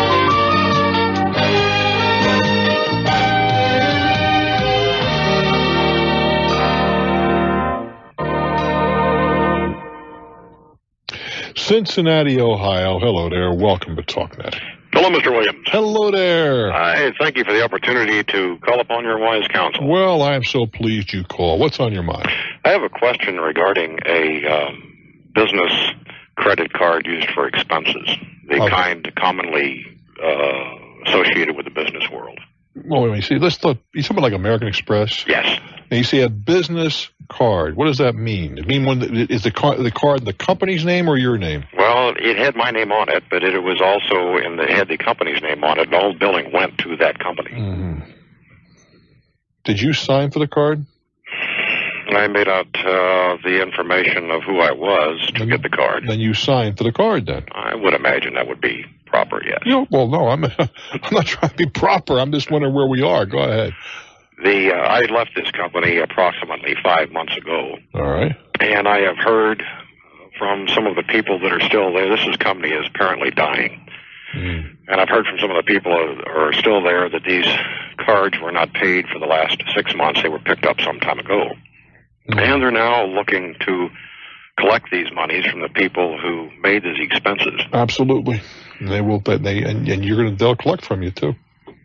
The expenses that I incurred, the company was reimbursed for a company with whom I was providing services for, if that's clear. Yeah, I understand exactly. As a third party. Yeah. But that doesn't in any way, shape, or form take you off the hook or the company off the hook with their responsibilities. So they can get me then, huh? Sure. For example, and this is something that I can understand why people don't read, but then on the other hand, I can't. Obviously you travel, you check in hotels, right? Yes. And have you ever had a company charge on a hotel? You know, with a direct bill? I'm confused. Well, oftentimes when I go to on the road, all right, the XYZ radio station is going to pay for my hotel. Okay. And it's called a direct bill. Okay. But when I sign that register in the hotel, you know what that says? If they don't pay, I have to pay. I see. It's a standard boilerplate registration when you check into the hotel. Now, there are a whole bunch of people who don't realize that. Is there anything I can do to protect myself? Get your money in advance. I'm not being foolish. I'm not kidding either. There are many companies that do give their expenses in advance to their employees. Mm-hmm. The only way you protect yourself, you're on the hook. You signed. Now, if it's a straight corporate card, maybe, with your name on it. There was a corporate card. Yeah, but a straight corporate card. And I'm not even sure that I think you're on the. I don't think you're going to evade this. How much money is involved? I'm afraid to ask. Somewhere between $1,300 and $1,500. Oh, well, I think you say 1,000. Phew. They're going to come after you, I would suspect. I have not as yet been officially notified by American Express. Mm-hmm. Several people have, of course, they are declining to pay. Yeah.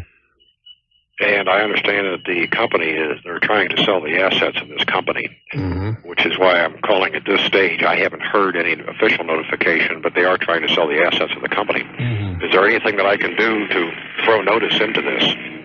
Well, I certainly would contact the company and say, it has come to your attention that there's a possibility these bills are outstanding, but I don't think it's going to help you very much. And the numbers aren't big enough to make a big stink about it. Now, I know it's going to hurt you a lot. But we're not. But to defend yourself, or to bring an action against them, would clearly cost more than the amount of money we're talking about. Okay. Now, I could be totally in error here. I don't think I am. I think you're going to find that from the point of view of the credit issuer, you are on the hook. That doesn't mean that you can't bring an action against, or if they go bankrupt, become an unsecured creditor or whatever against the company. If they sell the assets of the company, though, would there not be some way that those monies could be recaptured? Well, yeah, but it's sold for who, to whom, and for what reason, and who's in front of you, how much is secured? All questions have to be answered. Well, sir, I appreciate your input. I know what you're saying. I sympathize. I mean, I'm on the pad from time to time, and it could happen to me. I'm Bruce Williams. Yep. This is Talknet. Hello there, Syracuse. Welcome to Talknet. How you doing this evening? I'm doing just fine, thank you. I've got a curiosity for you. A curiosity? A curiosity. I'm not going to say it's a problem, and I'm not really going to say it's a dilemma. All right. I'm in the process of contemplating starting my own business. The reason why I called is I've listened to you quite a bit over the past few years, and have heard people, asking about different businesses and stuff. The business that I'd like to get into would be a mobile automobile / aircraft / boat washing and polishing. Mobile, automobile, aircraft, and boat. Okay. Now, the way I figured on doing this was I have the funds for what I figured my expenses would be for what I would have to put out to start this. All right. I figured it at roughly about $20,000. You need a vehicle and a power wash and all Right. probably a generator and all that kind of stuff. Right. What I was thinking about doing, and I have the accessibility to it, is an old fire engine, and converting the pump from the 3.5-inch line to a regular garden hose line, and using that. Plus, I also have accessibility to water.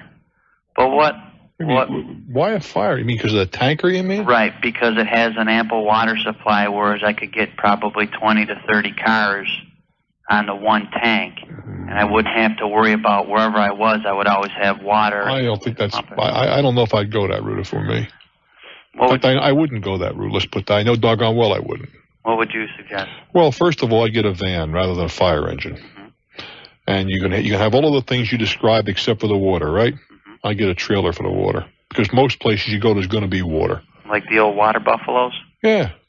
Okay. On the old military water trailers. Right, I'm familiar with them. Because 99% of the time, the places you go, you mentioned boats, there's going to be a water around. Right. And you mentioned automobiles. Automobiles can be moved a little ways. The biggest problem is an aircraft. And an aircraft, by and large, out where it's tied down, you can taxi it over to some place where there's water. Right. I don't think the shortage of water is going to be a major factor. And if you find that it is, it'd be a whole lot cheaper to get a trailer. Right. Would you think that there would be a demand for that? Well, clearly for the airplanes. Okay, right out at the airport. It's tough to get the kids used to hang around the FBOs, and in your area they still might. But it was tough to get your airplane washed. Boats, I don't know. I really don't know. Well, that's the one that I've had, and people that I've talked to that have expressed the most interest. I mean, here in a freshwater area, I was thinking they do take saltwater boats out from time to time just to kill the barnacles and that sort of thing. Right. But the other thing is, once you get them washed, then I want, like with the aircraft or the cars or the boats, polishing them or buffing them out. And setting this up at a modest charge that would be appealing to the customer. Well, modest charges will take you right down the tube. Well, the thing is, I'm not exactly sure what to charge or what I would want to charge for the simple fact that I don't know anybody that's done it. That isn't the issue. The issue is how much can you provide the service for and make a profit. Right. That's the way to find out what the charge is. So put all my Absolutely, because what good is it? Let's assume that you find out, for the sake of discussion, that man, you can be out there like gangbusters doing the boats at 1 cent a shot, but you can't make any money unless you charge 2 cents. Right. Of what possible value is it to know that you can do it for a penny? Right. You see what I'm saying? Exactly. You got to know what your expenses are, what it's going to cost you to provide this activity, right? And then you determine, is there a market at that price? Right. Because if there is not, the whole thing just became academic, didn't it? Right. I do wish you well, Tiger. Thank you. I'm Bruce Williams. Stick around for more. I'm so pleased you're here. This is Talknet. Off we go now to St. Petersburg, Florida. Hello there. Yeah, Bruce. Hi. How are you? I've got to tell you, from a guy who's been driving around in a 78 van with only an AM radio, you're a real lifesaver. I'm glad. And it's a real pleasure to be able to talk to you. I've got a situation where approximately the last 6 years, I had my own business. I sold exercise equipment, and up until about a year ago, I rep primarily for one company. and established a military market for them, and was really trying to get it new. It was a new piece, and really trying to get it established, and after about 5 years, really felt like I was having some pretty good success. The corporation was turning an annual profit, but was still in the red overall, and we expected this year to be that year, and was terminated by them about a year ago. Why? Well, what had happened is we had probably gotten into about 6 figures worth of debt with them. My company, I'm sorry. I was the sole owner. It was a corporation. That's you then. Yes, sir. And had turned that around to where we had cut it down to less than $40,000 on a schedule that they prescribed. How did you get that far into Hawk?